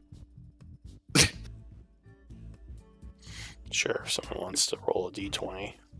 I got you. I said 10 is my minimum, so it's at least a 25. Oh, I got 19. So she kind of looks around as if taking stock of who's in the area, and she would say, well, what do you have to maybe offer me in exchange? He says, kind of leans in. Weird question, but do you have a husband? She gives you a curious look, and she says, no. Okay, well, do you like music? She says, oh, I love music. Are you a performer? Yes, I am the most famous performer in all of the material plane. Oh. And as luck has it, I am also an adventurer, and I'm here on business to kick the ass of an evil man. The stories and songs I could sing for you about our adventures through the material plane. She says, wait, why did you ask if I have a husband? Or if I was bonded? I assume that's what you meant, am I bonded? Yes. Well, I was going to offer, you're to maybe human, play a song that would make sense. during a romantic date or something, Oh, all right. She says, but yes, no, actually, I was going to say, you all are definitely not from around here. Are you friends with the Zalora family?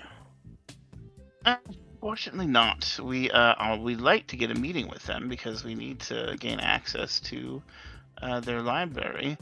The church has given us a pretty broad some paperwork for to go most places, but apparently it doesn't extend there. So we're hoping to get the family's permission directly with a meeting.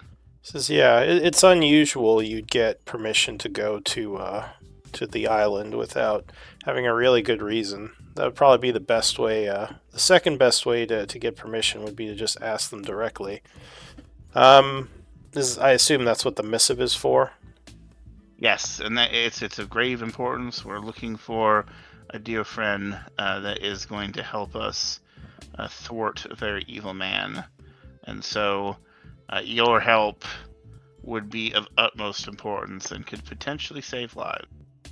As well, I mean, I definitely could do with some singing, the romantic type, if you're offering.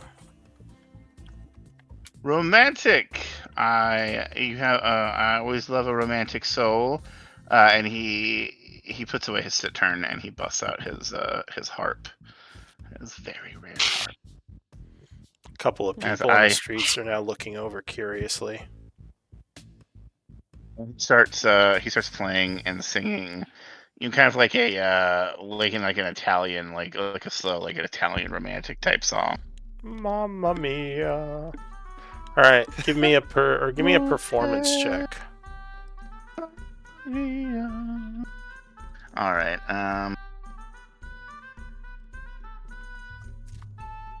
All right. So you play a beautiful romantic ballad. There's a bunch of clapping and cheering as you finish up your little performance. Let's see. It's probably about 10:30 a.m. by now. He raises his fist into the air. Love conquers all, and music. There's a lot of polite clapping from these shadow elves who have gathered around you. She says, "That was amazing. Thank you." Oh, thank you. I suppose I could get this sent out early. You are a peach. Thank you so much, madam. So, oh yes, of course.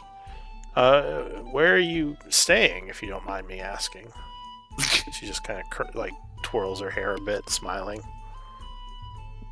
We're staying at this inn that he tells her about. You point down the street. And she says, "Oh, yeah, that would make sense." All right. Well, sometimes I frequent there for drinks after work. Maybe I'll see you.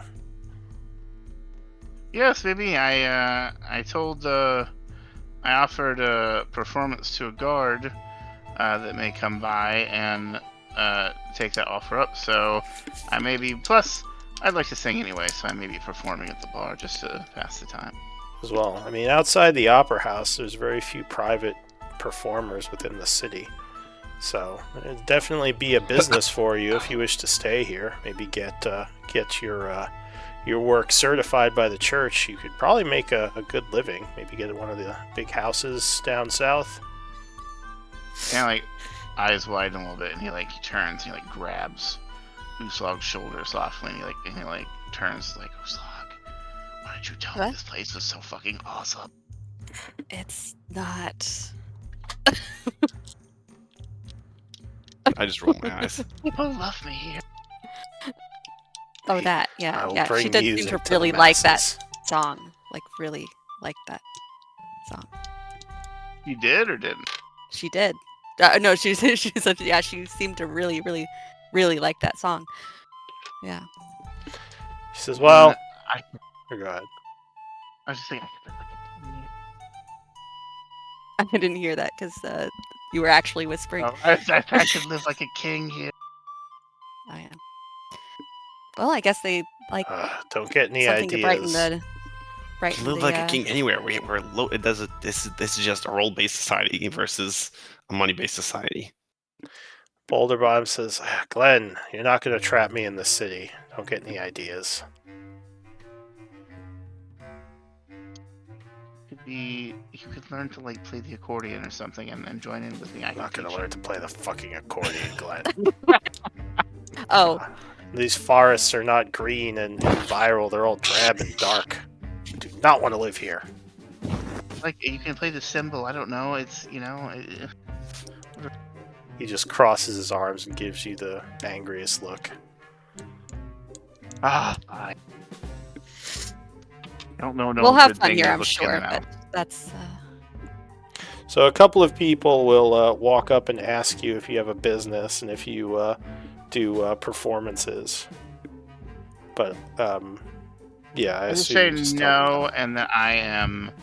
I'll be performing free at the tavern tonight. Oh yeah, we'll be there. It was a Actually, great song. I'll say. What's a? There's no currency, right? Like I can't be like. No, it seems from what it seems like you kind of build cred with the government, which gets you access to more privileges. It seems like how they do it. Yeah, they'll just say yes. I'll be Socialist elves. A free performance. Here at the tavern I'm staying at, as he's starting to think, okay, maybe I'm not as much of a fan of the society as I thought. Yeah, well, a couple of people also ask you for your name and say like, well, we can definitely tell, like, give you what would the word be? Give you credit for this lovely performance you've done. Oh, thank you. My name is Glenn Whisperwind. Spread it far and wide. My goal is to be known in every corner of all the planes of existence one day. So a bunch of the elves like clap for you. Kind of get back to what they were doing. What do you want to do? We've agreed to send a missive, and the lady's already like bringing your missive into the back to send out. So we've got that, and the guard also said he would talk to the family in the morning if they saw them. So he kind of looks over. I don't think there's a whole lot more we could do today, except for just kind of maybe walking around and randomly asking people about Xerxes. Well, to be honest, we probably should have asked the church if they knew about Xerxes. This is true. Yeah, why didn't we do that? We're dumb. Let's head back in and ask him. We could go ask. Yeah, I don't know. I'm assuming they know of him. Yeah, he's fairly... Well, sure. I mean, unless he keeps his identity secret. Like right, I was going to say that's done, the only Boulder Bottom says. Thing I was concerned about, because I couldn't remember when we first met Xerxes how he felt about people knowing about him. I mean, what? What are we supposed to do? Like, well, we could ask them for a sending spell. Well, wouldn't Xerxes, isn't the objective to get him to come with us to our tower, anyways? Yeah. So he's not going to stay here for long.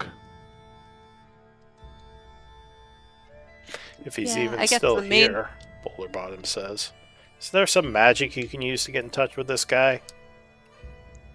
Yeah, I mean the sending spell, but we don't have that one at our disposal.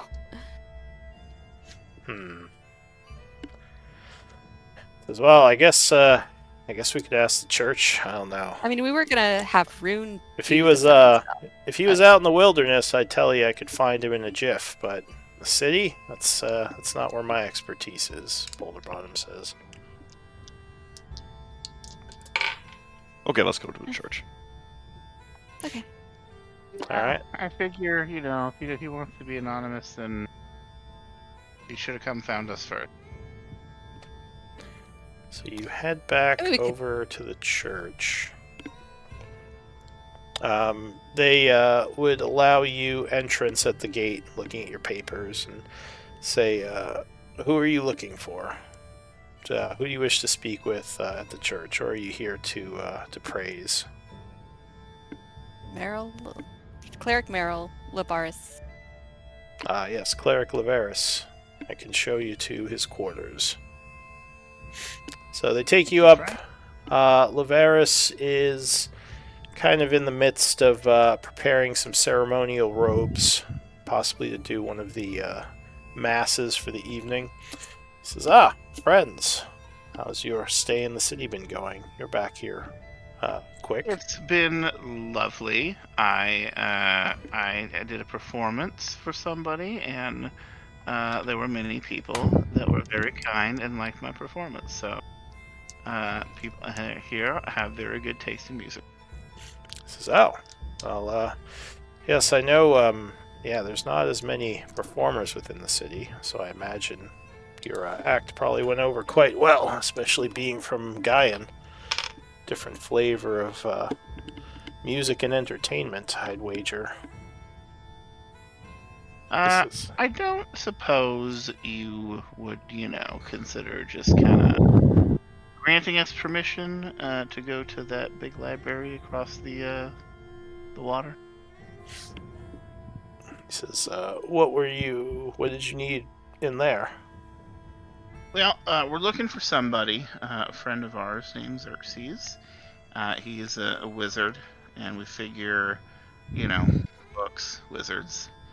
If there's anywhere in the city he's going to be, he's more likely there. We need his help to track down the Shadowlord and kick some butt. He says, the name does sound familiar. Is he a citizen? Is he? I'm pretty sure he's not. Would Uslag know? You don't think he ever mentioned it to you if he was? Yeah, he didn't mention it, but we've come upon him here before, so. Where would a wizard? I mean, you're not off on your assessment. A lot of wizards do spend time at the at that library. We would only need access for a day, even. Once we find him, we don't need any further access to the place. He says, well, how about this? I might be able to help you beyond that. He says, if it is just this Xerxes you speak, I might be able to check the records and see if anyone with that name came through the teleportation circle. Oh, that's fantastic. Yes, we do keep records on travelers who come through here. I would have to get his permission to reveal where he is, assuming he's here at all, but let me start there. At least maybe I can... Yes. I guess let him know Uslag is looking for him. Yeah. Uslag of the Splitlanders. Uslag of the Splitlanders. He takes a note and he says, give me a few hours. I'll see what I can come up with. He says, once you find this Xerxes, do you plan to stay for long, or are you leaving soon after?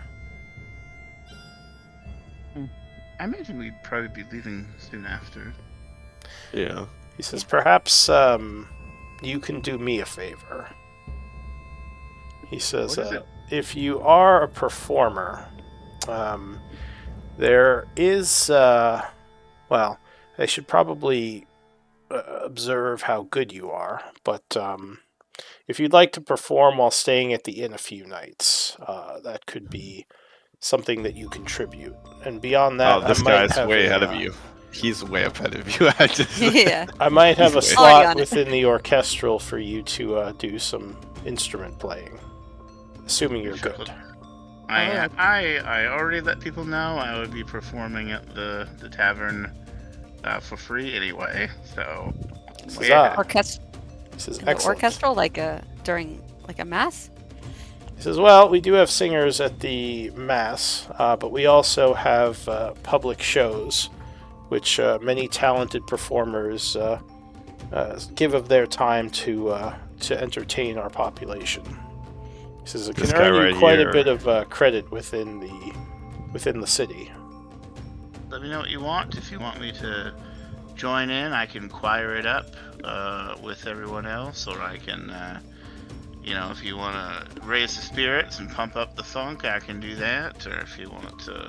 Says, well, if you're good enough, the Zalora might request a private audience. Maybe you'll get an invitation to their island. But he says, he just turns him on and says, see, I told you everything can be solved with music. He says, what about the rest of you? What sort of skills do you have? I'm pretty good at hunting. Food gathering is always something we need. Combat. A soldier? All right. Malin smashes thing. He says, well, if you wish to speak to the Hunters Guild, Uslag, I believe gathering food from the surrounding environments could earn you some credit to improve your station. As for a soldier, that would require some more time invested. So you'd probably have to sign up for something more long-term, possibly a campaign, which I doubt you'd be interested in. Yeah. So still, if you're with the others, they can use their credit to keep you fed and provided for. I don't suppose there's any sort of like a fighting pit or coliseum for entertainment or competition. He says, we do have sparring matches. One of the forms of entertainment is demonstrating fighting prowess. Something like that, I know Malin would be really good at. He says, well, I'll look into that as well. We have people who usually find positions within society when newcomers arrive. But one thing at a time. Let me see if I can find the Xerxes for you. It's much appreciated. And as I said, Malin or Uslag, if you wish to take on some jobs while you're here, that would earn you credit. So keep that in mind. And with that, he will bid you adieu as he goes to look into this Xerxes. Well, yeah, we can just mope around. Alright, so it is about 11. You're just going to pass time until he comes back, or you want to go do something? I think past time. Okay.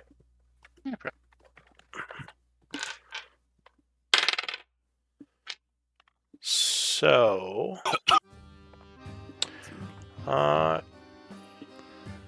he would return a few hours later. So you're just kind of hanging out in the church. It's about 1 p.m. Let me roll something here.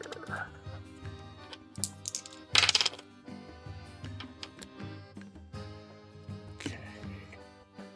Yeah, Uslug's standing in the church, just kind of, she's just sort of, not nervous, but I don't know, a little, I don't know the word for it. Now you have all your tattoos, like, hidden, right?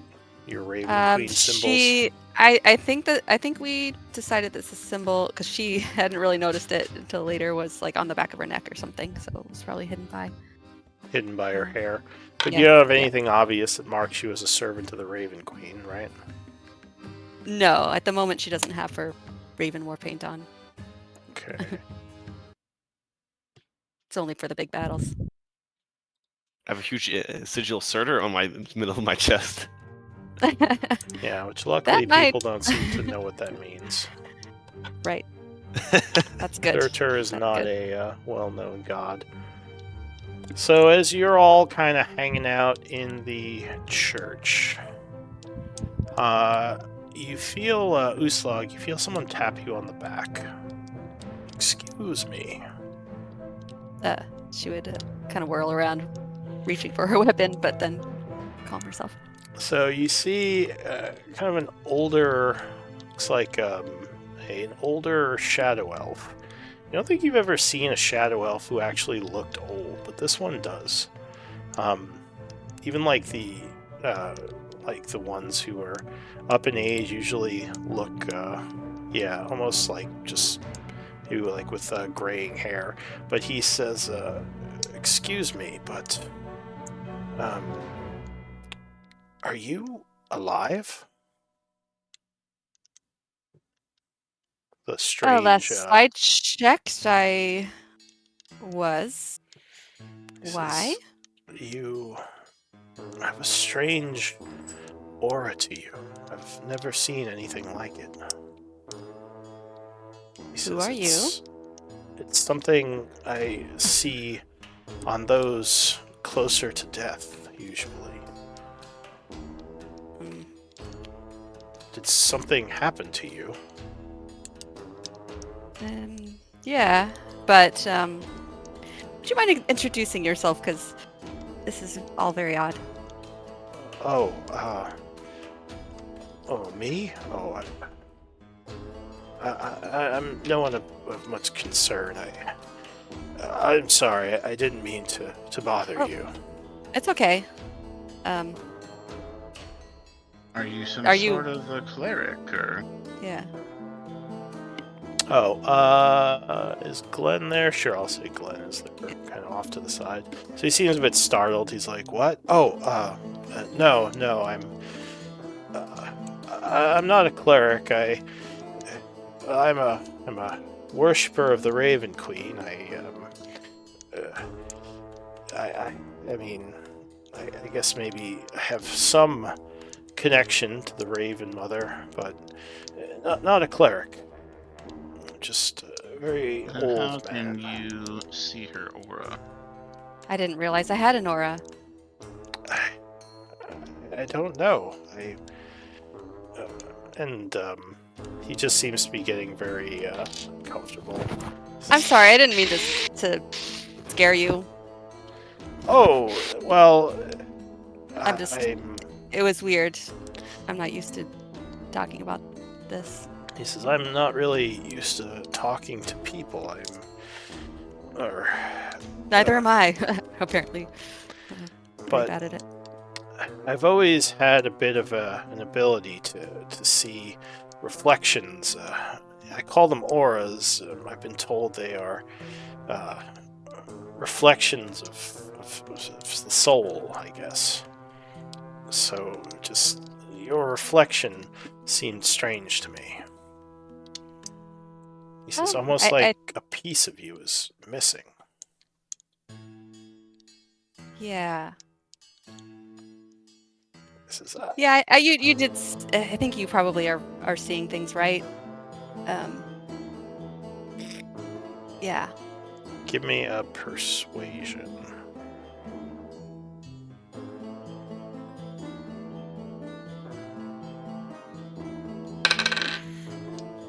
Says, Yes, I must have been.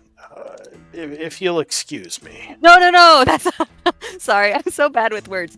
I meant to say, like, I'm sure you're seeing things correctly. Oh, am I? Did something happen to you? I know you're human, so I assume you're not of this world, but I've seen humans come through here before, just none with the sort of reflection that you have, or actually, you all look a little strange to me, but particularly you, he says. We would be very intrigued by this odd fellow and kind of wanting to know more about what he knows. So I guess she would tell him a little bit about what happened. Maybe keeping things vague. You mean about which part? Your soul being... That she... Like a piece of your soul being taken, or about your resurrection? I think at first she thought he was talking about the fact that she had been resurrected. Could be both. But then when he said that, like, it seemed like a part of me was missing. So I guess she would probably talk about Just the resurrection for now, just to see what she gets from that. So he nods and he says, the Raven Queen brought you back. That would make sense. The markings of the bird that carried you, I can see the extra ones. It's a mark that I have seen, though rarely, those who travel to the other side then return. Though I was more commenting on, well, a missing piece. He says, and just the reflection, it's just off. All of you, your reflections are a bit off. It's almost like something is attached to your souls. I would just look to the others like, is this okay that... Yeah, we're Zodyan. We're the chosen ones. Yes. I just blurted out. Yeah. This is the chosen ones. I've not heard of this. But perhaps that is the strangeness I'm seeing. At this point, you would see one of the priests who was kind of getting set up walk over and say, excuse me, friends. You'll have to excuse Barnabas here. He is a bit eccentric. Barnabas, you should leave these people alone. Barnabas has been very kind. Oh, well, has he? We're... yeah. Well, Barnabas, we're staying at the... I should tell him, like, the inn. If you want to talk more. Oh, we'll be there. All right, maybe. Maybe see some music. I'm going to probably stay for the rest of the mass, or several of the masses, but maybe I can find you later. I'd be interested to know more about what being a chosen one entails. The priest kind of gives him a strange look and says, as he's leaving, says, my apologies, he's been going through, well, mentally he is not all there anymore. He says his age is, well, quite more than any of the other elves, and he is suffering a bit because of it. I hope he did not disturb your prayers. No. He just nods and he says, may the Raven Queen protect you. And he kind of goes back to what he was doing. Does a little blessing. That was weird. That's all right. I would say. She just shrug. Like. So a few hours pass, and you would be summoned by Cleric Laveris. As you get back to his office, he would say, so I looked into this Xerxes. The last recording I have of him is, well, it was quite a while ago. Oh, shit. Like several hundred years. He has not been in the city for quite some time. And being a human, I wouldn't expect him to still be alive. She says, are you sure that this is the right person? Wait, was this Kim coming into the city or leaving the city? He says, well, I mean, when he came here, as I said, it was several hundred years ago, he engaged in some trading, stayed a couple of nights, and then left. But that was a long, long time ago. So your last record of it is of him leaving this city. He says, yes, granted there could be, well, I mean, he'd have to be several hundred years old, which I didn't think was possible for a human. I mean, the other thing is if he had come in secretly, though it would be illegal, but wizards do sometimes, are sometimes able to do that with teleportation. Are you sure he'd still be alive? He's a very powerful wizard. We've seen him recently. So it's very possible. He says, well, the last time he was here, he spent some time over on the northern island, and he kind of points out the window where you see an island kind of northwest of you with a large tower on it. He says there's a park over there now. Back when he stayed here, I think there was someone living there. But now there's just trees and woodland. Another thing wizards like, towers. Says, I'm sorry. Wizards like towers. She'll point the tower. He looks out the window. He says, I suppose they do. Why? Do you know who he was trying to visit?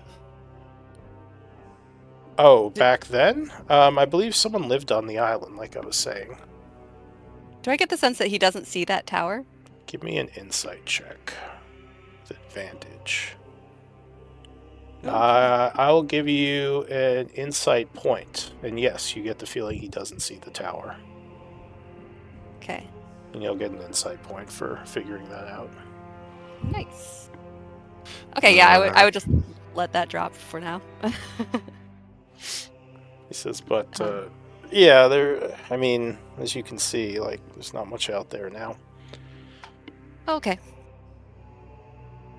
We'll look around some more. I'll keep inquiring. Maybe I can find something else, but I would have to check around at some of our other areas of interest around the city, see if his name pops up somewhere quietly.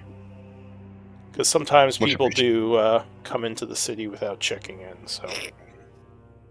Yeah. Either way. I mean, maybe the... Oh, were you... the right Cersei's. He says, and you wanted to get access to the island, yes? To see the Zalora? That's correct. Alright, I'll look into that as well. If you earn enough credit, and like I said, if you are requested by them, that would be probably the easiest way to just get in. But I'll leave that up to you, and see if I can find you another way in for the time being. Okay. Alright, so what does the group want to do? Prepare for your concert at the inn? Alright. Urslug would kind of like look. As we're heading out, I just look at her and say, "Did he not?" Yep. She would wait until they were out of the church, though. And that's very similar to what was that blue gnome called again? Blue gnome. Yeah, and I will say the tower on the island that you pointed to is massive. Like, there's no way he could miss that. It's almost, well, it might be the same size as the tower you guys are in. Okay, let's just go straight there. Yeah, he didn't see that. That was. I mean, this is exactly what Aranya did, and Aranya is really good buddies with him, so most likely they know this type of spell. So let's go there right now. We found him. Yep, let's go. That was easier. And the fact that we see it means he probably wanted us to see it, or. Well, I mean, Aranya didn't want us to see it. It's just, we're Satyan. We're special. Oh. All right, so you're heading over make sense. there. Yeah. Sure. Alright, so you travel to the island. There are some people out there enjoying just kind of like maybe a day off or something, having lunch. It's around 11, or it's around 1 p.m. So it seems like they're just enjoying the nature here, which again does seem a lot more vibrant than you'd find outside the city walls and the wastelands. And yes, behind them is a massive tower that no one seems to really pay much attention to. Could just enter. Yeah, let's go. Alright, so you're approaching. Yeah. So are the people that are around here kind of gathered Give me closely? wisdom saves. Lovely. Okay. Oh. Wait, mine should not be a +1. Mine is a definitely. Oh, because I did wisdom save. There we go. Not a check. Glenn, please. What? Wisdom saves. We need someone to make the save. Save I'm missing this shit. What are we doing with this? Because the tower has defenses. We're approaching a wizard tower. Hopefully.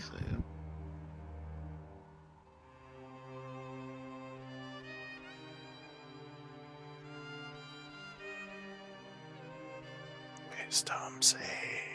Oh my god, we all failed. All right. So you're kind of talking, approaching the tower.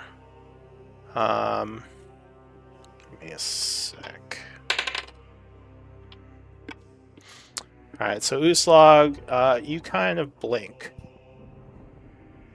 and you're sitting at a table at the tavern, kind of laughing a little bit as Glenn is playing music for the girl he met earlier at the Missives Hut, and she's loving the performance. As a bunch of other people around you are also enjoying the performance. It's late, and yeah, you're enjoying some drinks at a table. And you do not remember anything about the tower. Ah, God damn it! Although, we finally found him. Although you are kind of curious, because the last thing you remember was going to that island, but you don't remember why you went there. Maybe just to hang out in the park. Still, it seems to be late now, so you must have done something can I ask, all day. I'd like to ask something. Of who? Wait, no. So, what am I doing right now? You're sitting at the table, kind of having a drink. I'm like, do I find it strange that I don't remember what happened to the tower? You don't remember the tower at all. All right, but I remember the island, right? You remember going to the island, but you don't remember why. Almost like someone modified your memory. May have modified my memory, but there's someone else. There's a range on that spell. Well, no, it's probably a high power level. This is a very powerful wizard. Do I remember the island was green, or do I not remember what the island was? Give me an intelligence save, if you're trying to think back. Alright. Yeah, you remember it's very green and lush, and lots of trees and people enjoying their lunch. It was actually pretty nice. It would make sense why you went over there to maybe, like, look around. I make a comment to Surtur, I say. You say what? My headset cut out. Can you hear me? Yeah. I was like, see, it's nice and green. That island was nice and green. Was it? I feel like... Oh, probably should burn that place too, then.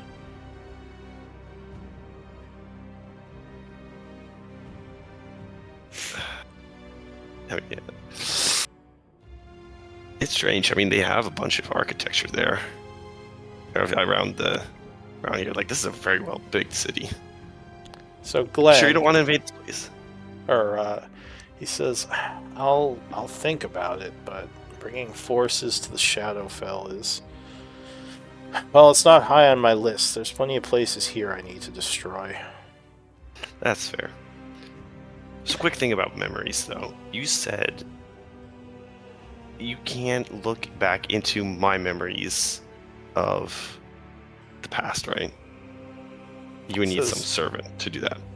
Well, I could. I mean, I wouldn't do it myself, but I could have one of my more powerful servants help you. Right, but what about memories that, like, since I've become your avatar? He says, well, partially. We're still working out the details on that. Are you looking for power? I thought I already gave you some power. Oh, yeah. No, I'm just curious about,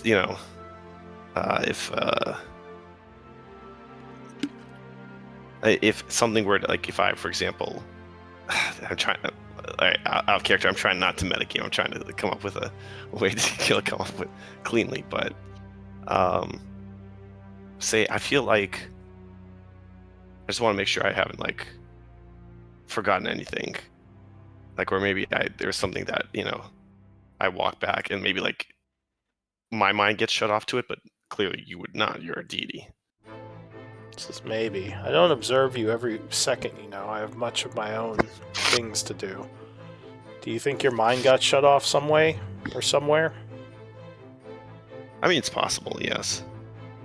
And this town is strange. Alright, let me cut to Glenn and Uslog for a moment. What are you two doing? Well, Uslog, like I said, you might be feeling a little bit strange as well, sitting at the table, almost like something seems off. You both might feel that a little. I might have maybe remembered being excited about something about the island, and then not, just no memories of it. Yeah, it's like fuzzy. Like there was some reason you went there. It's like, you know, when something's like just on the tip of your mind and you can't remember it. Yeah. It's kind of that feeling. And Boulder Bottom would just be laughing and drinking. Ha ha. Yeah. Boulder Bottom, why did we go to that island? Says, the trees were amazing. I should go back there sometime. Finally, a place that's more connected to nature than most places around this drab place. I don't know. Says, did we have a reason for going there? I don't know. Just seemed nice. I remember really wanting to go there, but... Wait, do we remember... I guess it was what do we remember about going to the church? You remember that all clearly.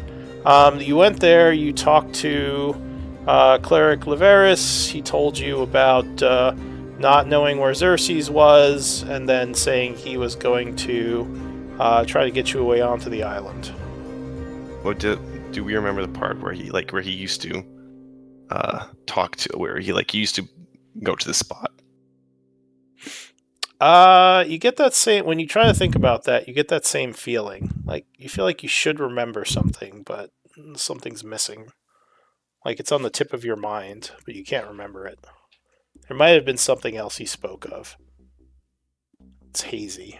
Which is, especially for you being as intelligent as you are, is probably not a familiar feeling.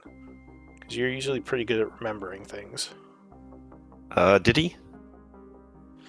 Diddy is not currently with you. Ah, shit, I wanted to add. Okay, Glenn? Do you know...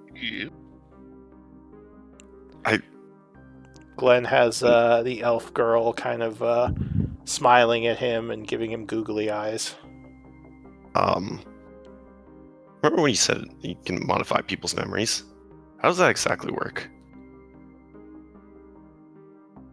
Well,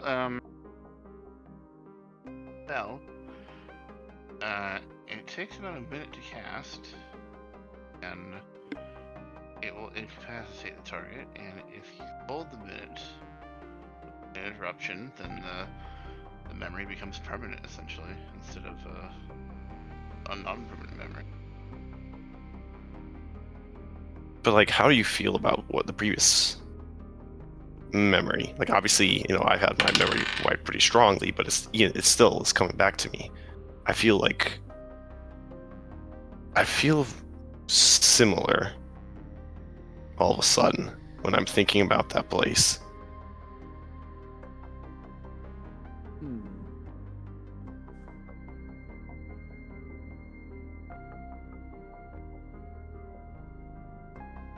But it's do you think something happened to you then? I feel the same. I feel very similar.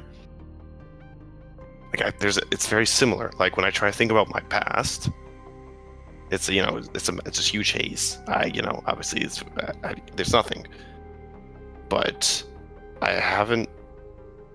It's a very, very weird feeling. You get used to it almost, but I've never had that happen to something we're supposed to have done today. Oh.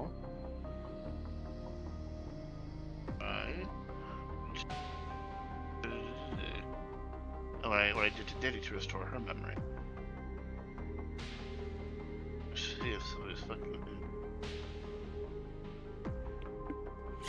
Yeah, where is Diddy? I want to ask her how she felt.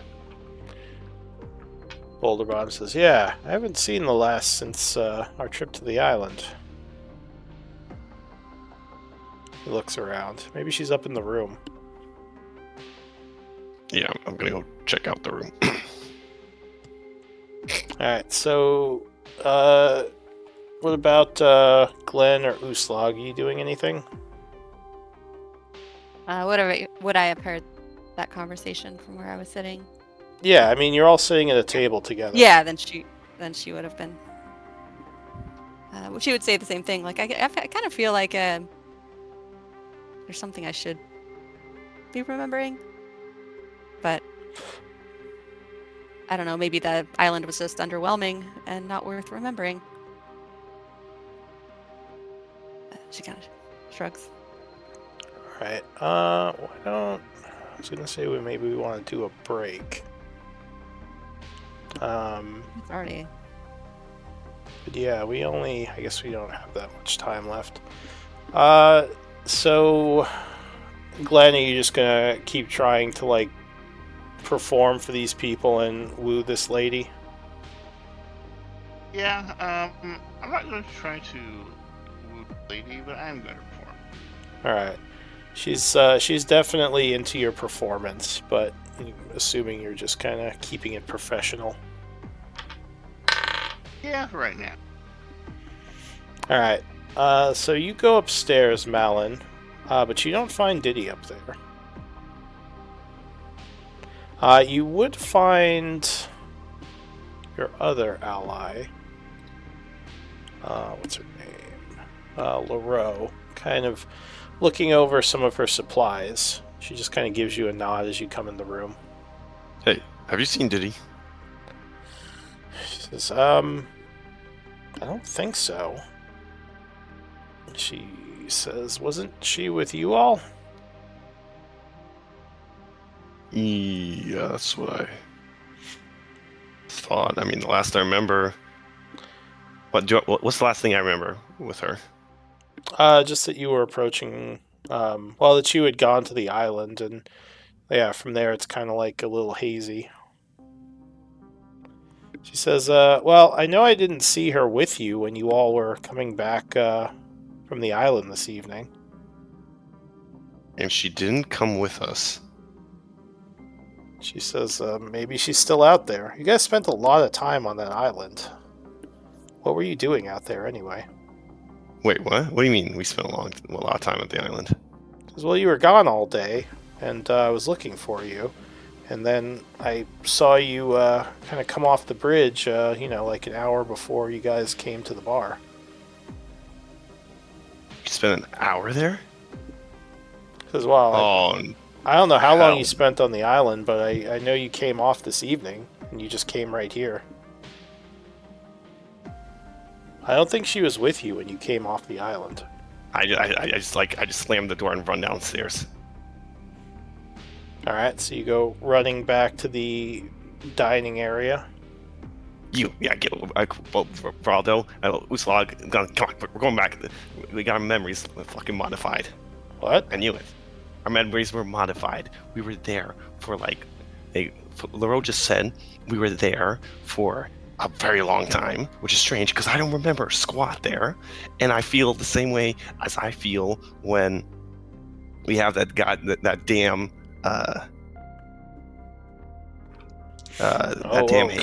calm down here. I think you're a little bit overwhelmed. You sure?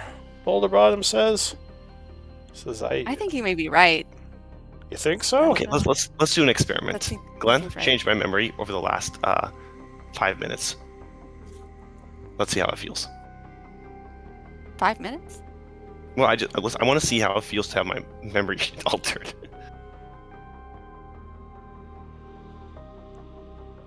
Glenn's too busy performing. He's too enthralled by his harp performance.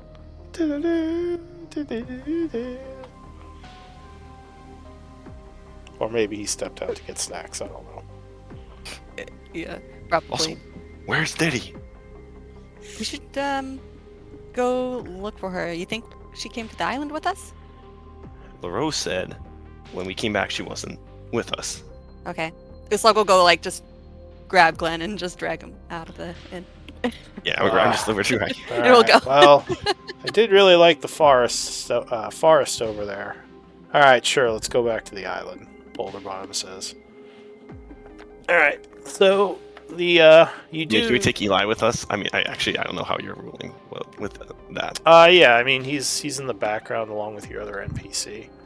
Yeah. Okay. Australia.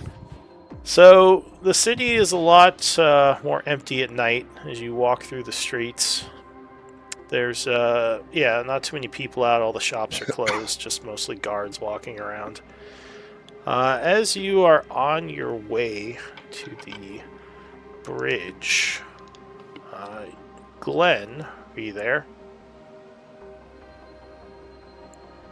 No, we'll assume he's the drunk. He's been drinking too much. So you get back to the island. It's pretty at the bridge. It's pretty empty at night, and you would notice. It doesn't look like there's much here. It just seems like an empty area. I don't see squaw here. Like I just see green. Yeah. I don't see. That's all I see, right? It's just woods and like like some grass areas, like grassy areas and knolls, and just like a very nice looking park. There's benches around, a couple of statues here and there.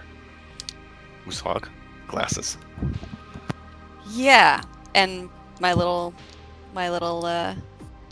spectacle that Chomsky made me, and she's going to use one use of. Right. I'm going to give Malin an insight point for that as well. So you put on your spectacles, and you would indeed see a huge tower at the other end of the island. Yep. Good call, Malin. What do you see? What is it? I see a wizard's tower. Goddamn wizards. Boulder Bottom says, "Let me see those." He looks. He's like, "Oh, wow, that's big. It's like our tower." Oh, is it actually very similar to our tower? Give me an investigation.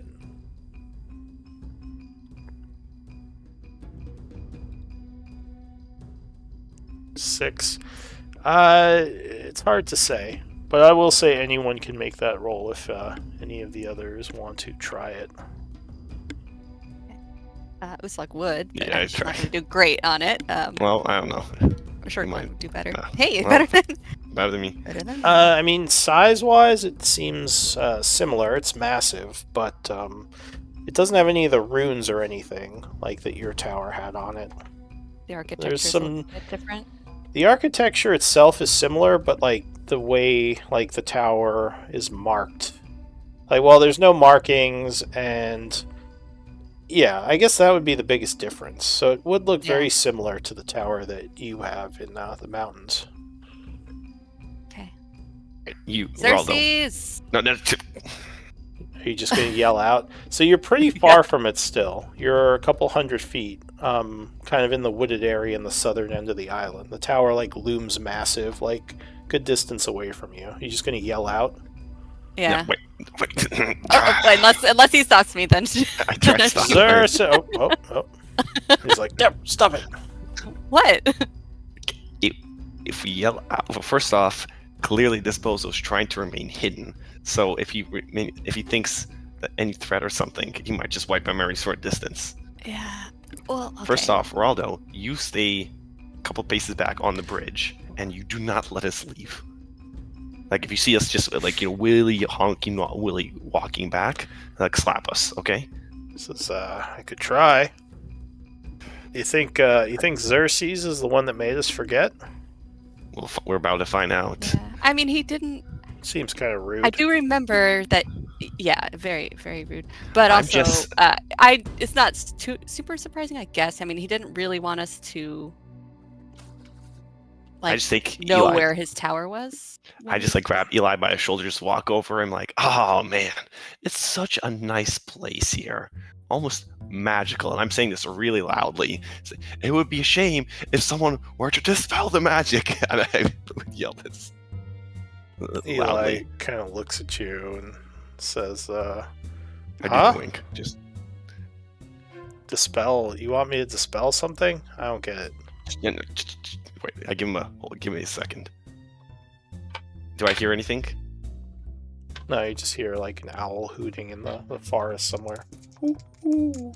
I get closer, say, yeah, I wouldn't want to dispel the magic. I need to get closer, keep yelling this. Alright, so you get a little bit closer, yelling it again, but still there's no answer. He says, that's a pretty big tower. I don't know if I can dispel magic the whole thing. If something gets dispelled, it's going to be busted for him anyways. Do it. He kind of looks to Uslag and Glenn. He says, I have to get closer. Do you want me to move up to 120 feet and try it? Are you guys coming with me? I'll be with you. I guess I'll stay back here in case, like, they forget their memory, or they forget what happened. So he gets a little closer. He looks to you. He says, all right. Never tried to dispel anything. Oh, are you going to give him your true seeing glasses? So you can see the tower? You have to attune to those. Oh, yeah, because he can't see the tower without the glasses. Yeah. I do like the idea that maybe, like, Chomsky's... To spell magic, you do have to see your target. That's specified, I believe. Actually, let me link it. Let me see. Yeah, because maybe Chomsky, when he did the spectacle, maybe he made some adjustments to it. Well, also, doesn't dispel magic just you dispel magic within the area?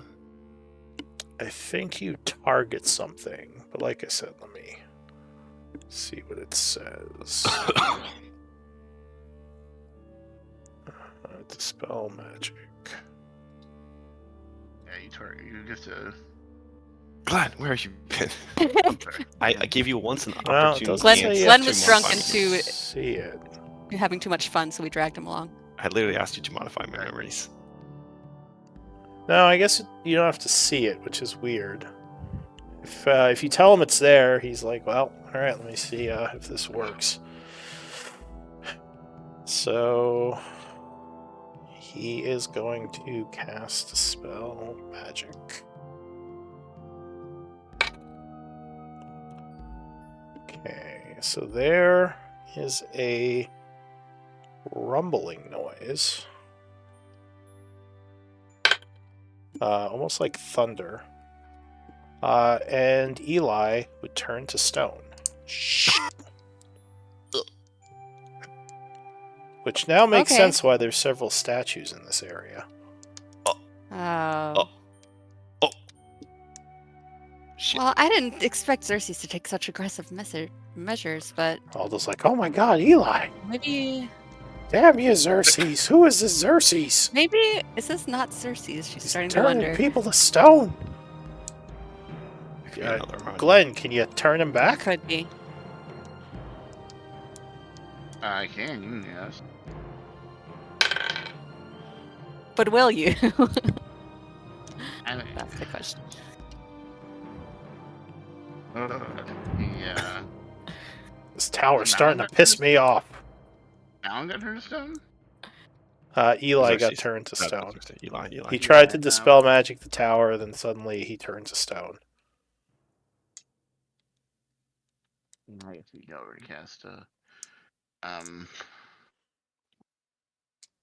restoration on that, Eli. You're gonna cast Greater Restoration?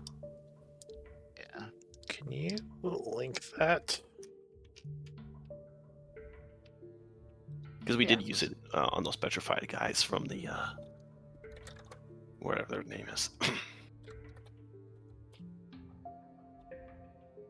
The eyeball people. Yeah. The beholders. Beholders, that's right. Oops. Let me check something. In the wrong character sheet, jeez.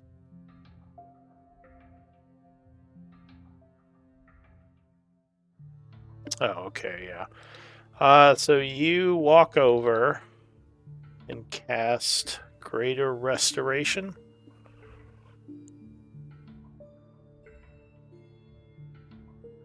Yeah. Alright. So yeah, he glows for a second as his skin turns back to flesh. He says, what the? He backs up. He's like, "Oh my god, what happened?" They have apparently a defense mechanism.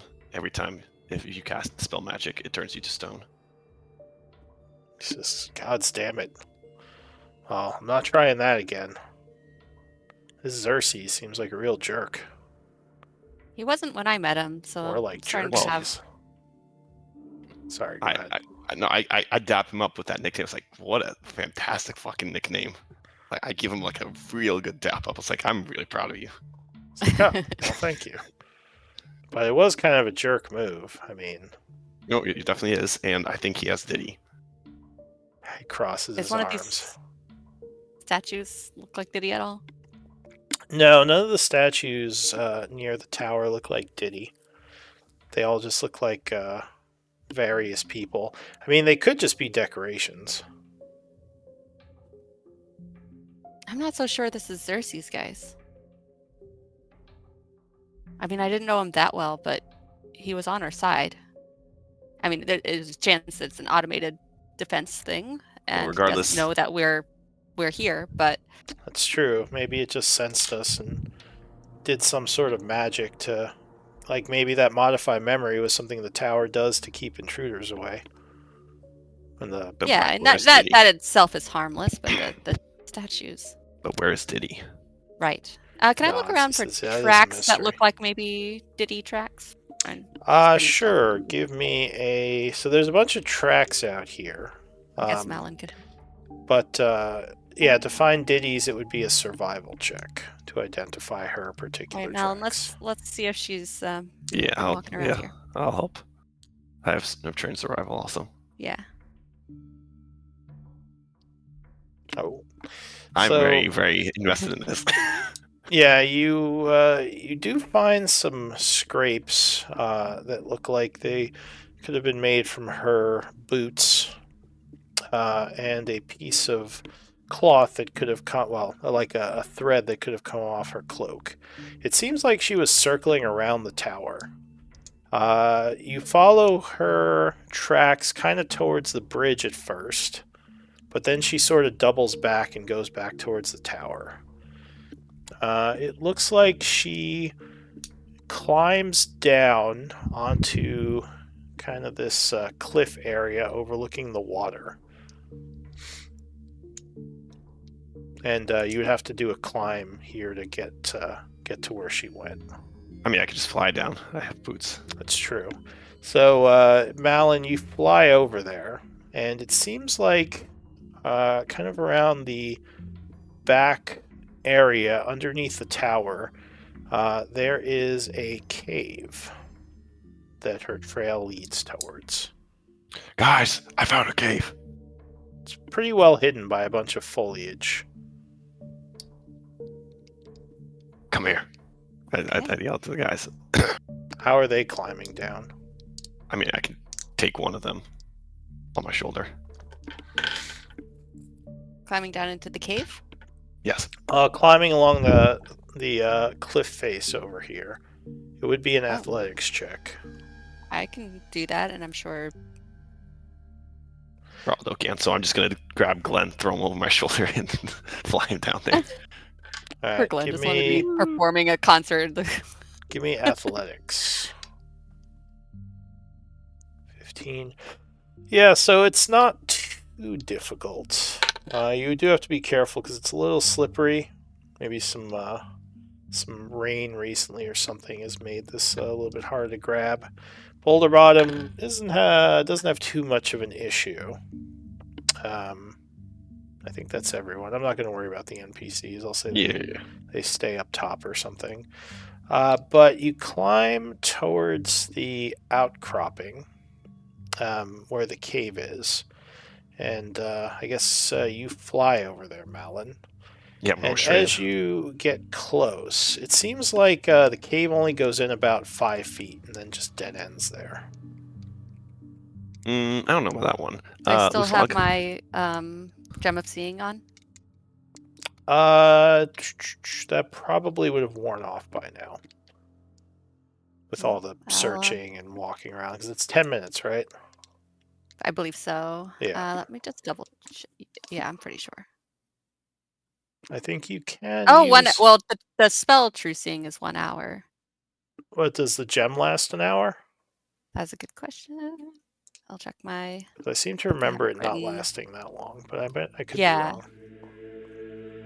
Ah! Whoops. Accidentally exited the game for some reason. Well, that's not useful. Yeah. Just look up Gem of True Seeing. The spell is having an effect on you. Yeah. What? I was playing D&D? I don't remember that. Let me just see if it's because it's an item. There we go. Ah, damn it, that doesn't have it either. Oh right, I wrote it on my sheet in my bio. That's right. I was like, I didn't make a macro for it for some reason. Then I realized. Okay. Yeah, 10 minutes. Okay, that's what I thought. But I will activate it again. Yeah, that's what I was going to say. You could activate it again. So if you activate it, the illusion is cast aside, and instead of a cave, this looks like I want to say like a back deck, but I know that's not what it would be called. But like a deck area, like it is kind of like a part of a building. There's like a door there, and like there's like a guardrail, someplace one might stand to like look out over the water. And her trail looks like it goes towards the hidden door that's hidden in this illusion. Okay, I would just describe it as an illusion. Maybe, I don't know if that will break the illusion for them. Like if I, interact with it and tell them what I see. So you go forward, putting your hands through the wall, which would kind of cancel out the illusion, and you all would see that door there. I go straight for the fucking door. Yeah. Eli says, wait, could be trapped. I mean, the tower made us all forget, and there might be something on this door as well. Okay, stand back then. He says, well, there's not much room out here. Glenn, are you doing anything? I haven't heard from you in a bit. No, I'm just going along with the flow. Going along with the flow. Alright. Well, everyone kind of stands back. Malin, you walk up, and what are you going to do? I'm going to place my hand on the door. Alright, so as you place your hand on the door, you hear a clicking noise. And Glenn, I'm going to need one of your Barnicks. No, I should have asked that earlier. Go ahead. And the door swings inward, and an old man is standing there. He says, thought I saw someone casting spells at the tower. Can I help you all? Wait, Uslog? I fucking knew it. Is that you? Xerxes. Yeah, we need to speak to you. We didn't expect your tower to be so defended, and do you have Diddy? Hang on one sec. I want to punch him really badly right now.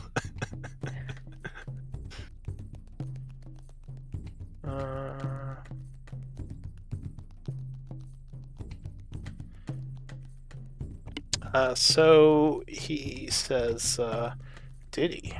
Who's that? What are you doing here?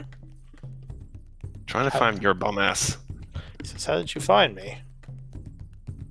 Because you use the same spell Aranya does. He says, spell?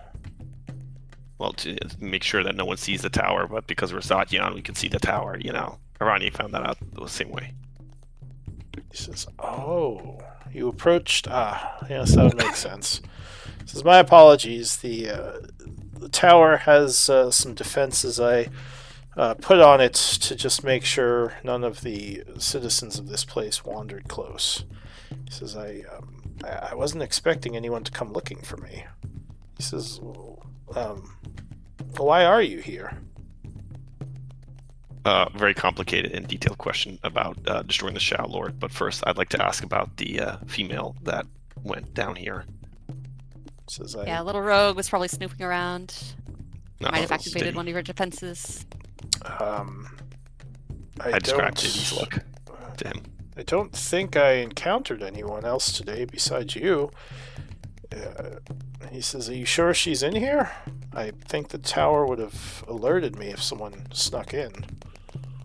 Well, Slug would point out the trail that she found. This is also the modify memory defense probably would have sent her away. So you point out the trail. He says, well, I'm not much of a tracker, but maybe she did break in. She must be quite talented if she was not detected. She might be within the tower somewhere then. He says, do you, let me go see if I can find her. I guess wait here for the time being. Yeah, we have important business. Okay, we have our discussion within the tower with you. We are trying to defeat the Shadowlords. Says, yes, let me see if I can find your friend first. One moment. Much appreciated. He will close the door, and almost instantly there is a click, and it opens. And Diddy is sitting there with her hands kind of on the lockpick. She says, what? She looks around. She's like, what the? I give her. I put my hands on my waist. It's like, well, that's my girl. She says, this is. Why am I back outside? What happened? Trying to break into a wizard's tower? Did you rat me out, Malin? I swear to God.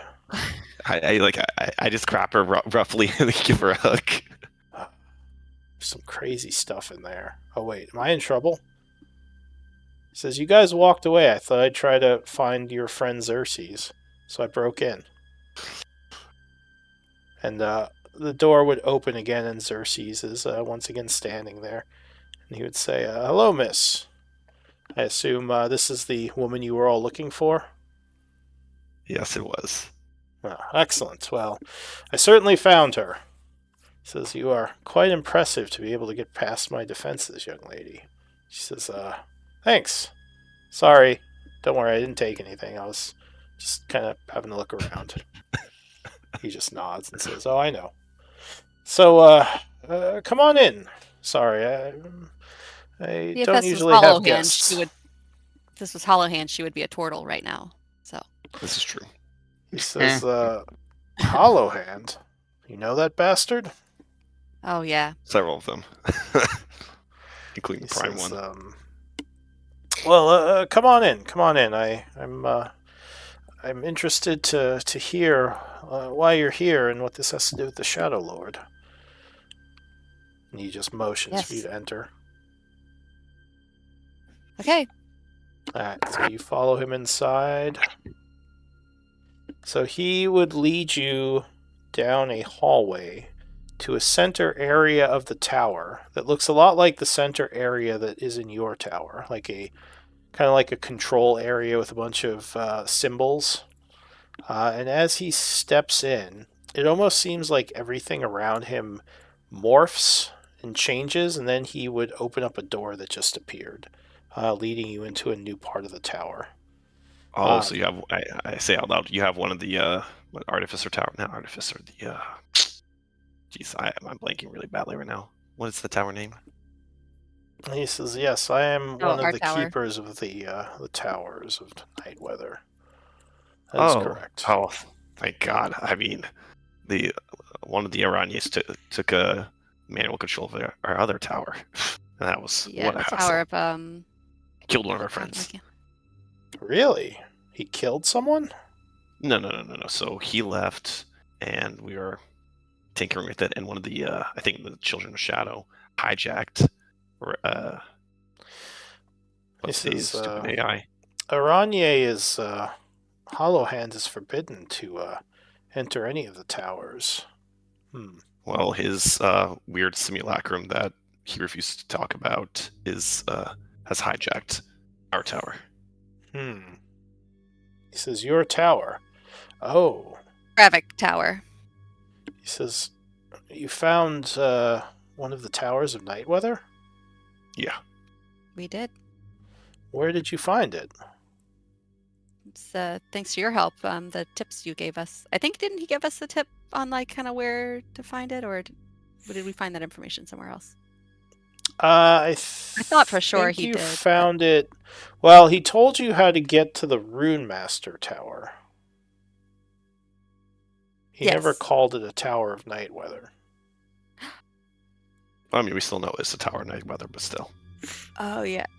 Well, yeah. So it's a Rune Master Tower, but yeah, it's the Rune Master learned. Tower. I mean, we know it's the Tower of Nightweather because who's the Lich? Thulthovik told us it was that tower.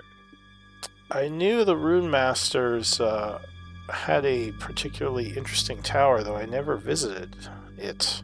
So you're telling me it was one of the Towers of Nightweather? Yeah. I see. And then one of the hollow points got hijacked and disintegrated one of our friends by the Children of Shadow. Yeah, you remember Arapel. He says, I think so. She was a little construct. Yeah. Yeah. I'm sorry to hear you lost her. There might be a way of getting her back. He says the Rune Masters often kept copies of Warforged's consciousness, though she might not be the exact way that you left her. But anyway, sorry, I'm getting distracted. He says you. No, it's helpful. This is very helpful. But yes, so basically, we have the 4 portals to the 4 planes with the weapons of constance. We cleaned out the infection. I think we one of the simulacrums hijacked the place, but went on break. So we went to go see the real one, who's an Isaac. And we know he's the main one. But basically, he made an alpha crystal in front of us, and he then told us to go talk to you. You said Hollow Hand created an alpha crystal. Yeah. Like one of the golden energy crystals. Uh-huh. Yep. For a price? I did not think this would be possible. Not without the laboratories of Nightweather. How did he accomplish this? Well, it turns out my soul is tainted and very useful for such things. This is your soul. Yeah. His eyes kind of widen. He says, you're Zatian. We are. Bingo. I don't think he said that before, right? No, I mean, I'm not sure we necessarily, because our interaction with him was kind of very brief. Yeah. Like he appeared to us, told us he could help us, and then He says that would explain how you and he was like, bye. That would explain how you saw my tower. Fascinating. He says, so why did you seek me, I guess? What is it you wish to gain from an audience? Well, we need your help defeating the Shadowlord and getting the tower to Nightweather. Give me an insight check. Any of us? Yeah, any of you. What was the question? He asked. What did he ask again? Well, Malin just asked him to help you all get to Nightweather. And this is to see what he reacted. Yeah. Okay. Let's see.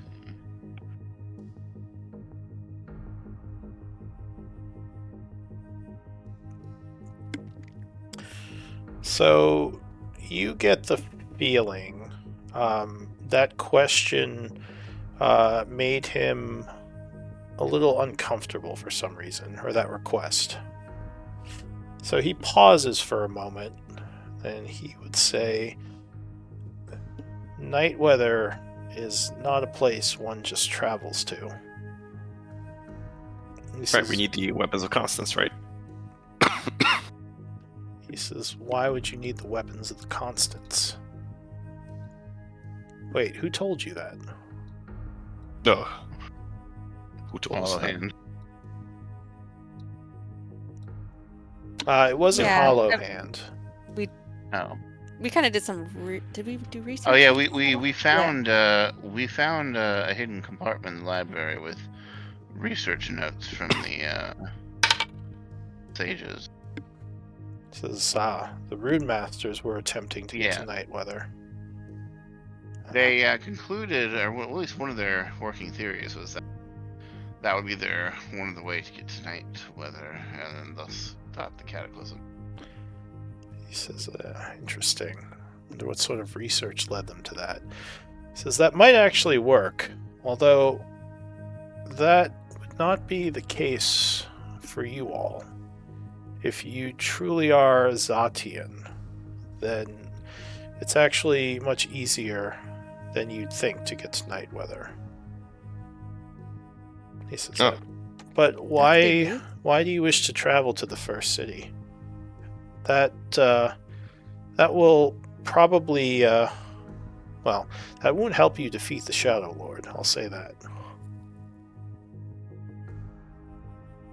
Well, I mean, we do want to stop the Shadowlords from doing what they're doing, but ultimately I think we would also like to try to stop the cataclysm, and getting to Nightweather seems to be the way to do that. I immediately do the Michael Scott, like the yikes face when she says that out loud.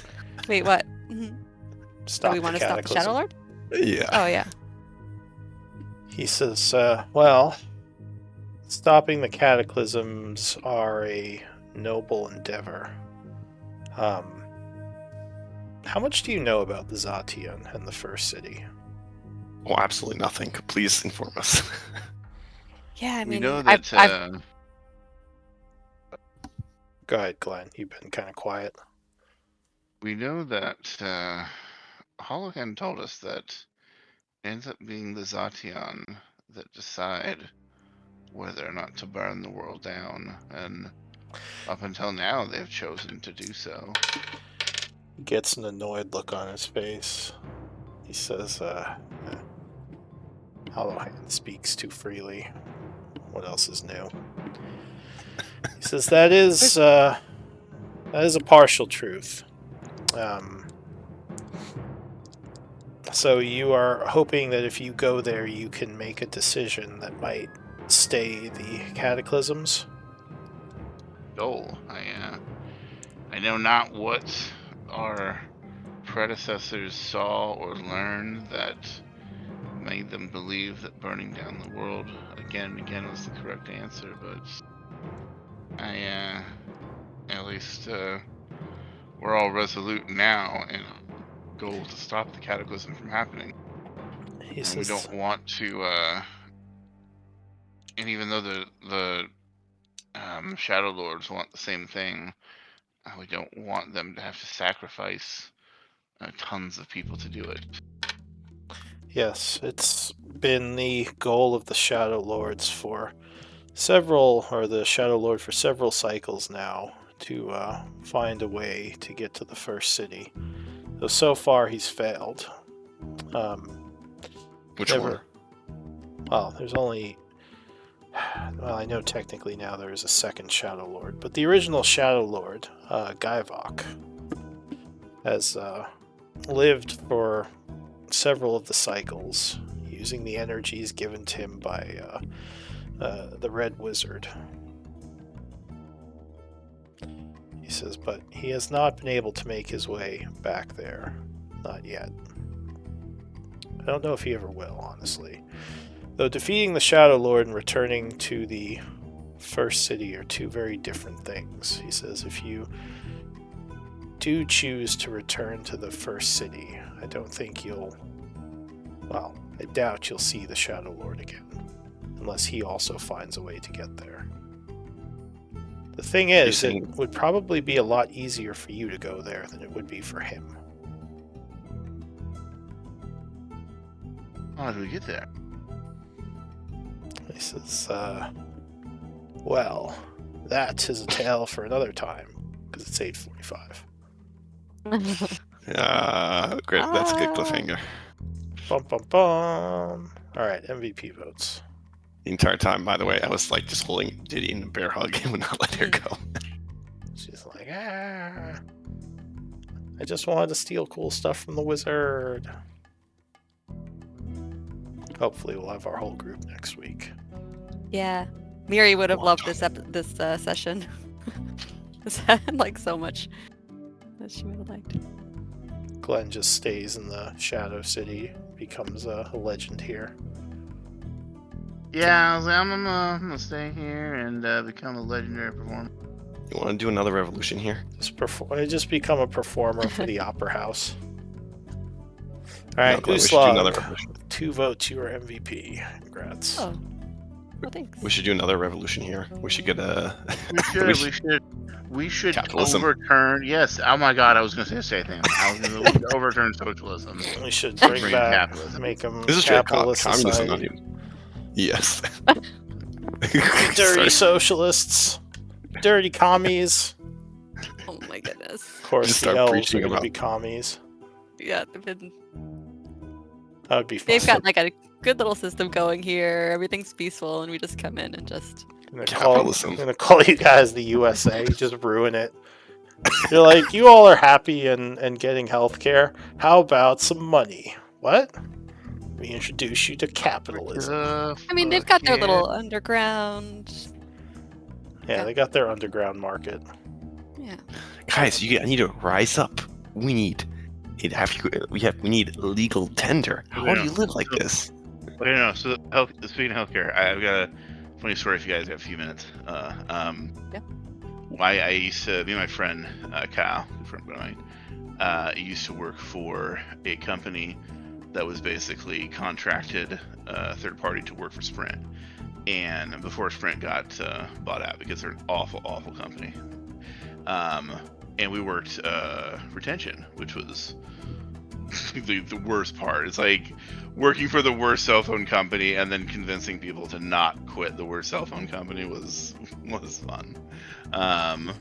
Especially since we were supervisors, so we got to talk to pissed off people. Anyway, they had decent health insurance. It wasn't like we weren't working for Sprint proper. We were working for a poor company that was just contracted out. But like, so my friend's Kyle, his kid got diagnosed autistic, like fully diagnosed on the spectrum, and like somewhat severe at a young age, to where like he would need speech therapy, like immediately for like the next couple of years, or like he was gonna be nonverbal. And so he had to actually remove his child from the company healthcare, because I guess he qualified for our state's healthcare because he was young and his disability, and they offered to cover the speech therapy while our company's policy didn't. So all he had to do was remove his kid from the policy. You think it'd be easy, right? Yeah. Well, no. Apparently, according to so he calls up our healthcare company, and they're like, yeah, we can totally do that, but you've got to call this other company, which is the fiduciary that like handles the health insurance for your company.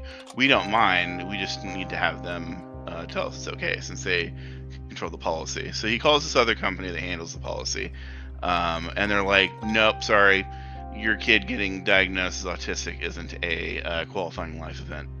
Oh my god. And so he goes to his doctor to like write them a letter to be like, hey, this isn't just like blah blah blah. This is like serious. Like if he doesn't get Yeah, that's literally the. yeah, like he's literally not gonna be able to talk. And they're like, denied. And so he like appeals at like a higher authority. It gets denied again. And so he literally has to hire a lawyer and sue the company that holds our healthcare policy. That's insane. It's crazy. So I don't know why people hate health insurance companies. I hate health insurance. I don't think He anyone went and actually likes health insurance companies. He Like I've did never win, met though. someone who does. He got they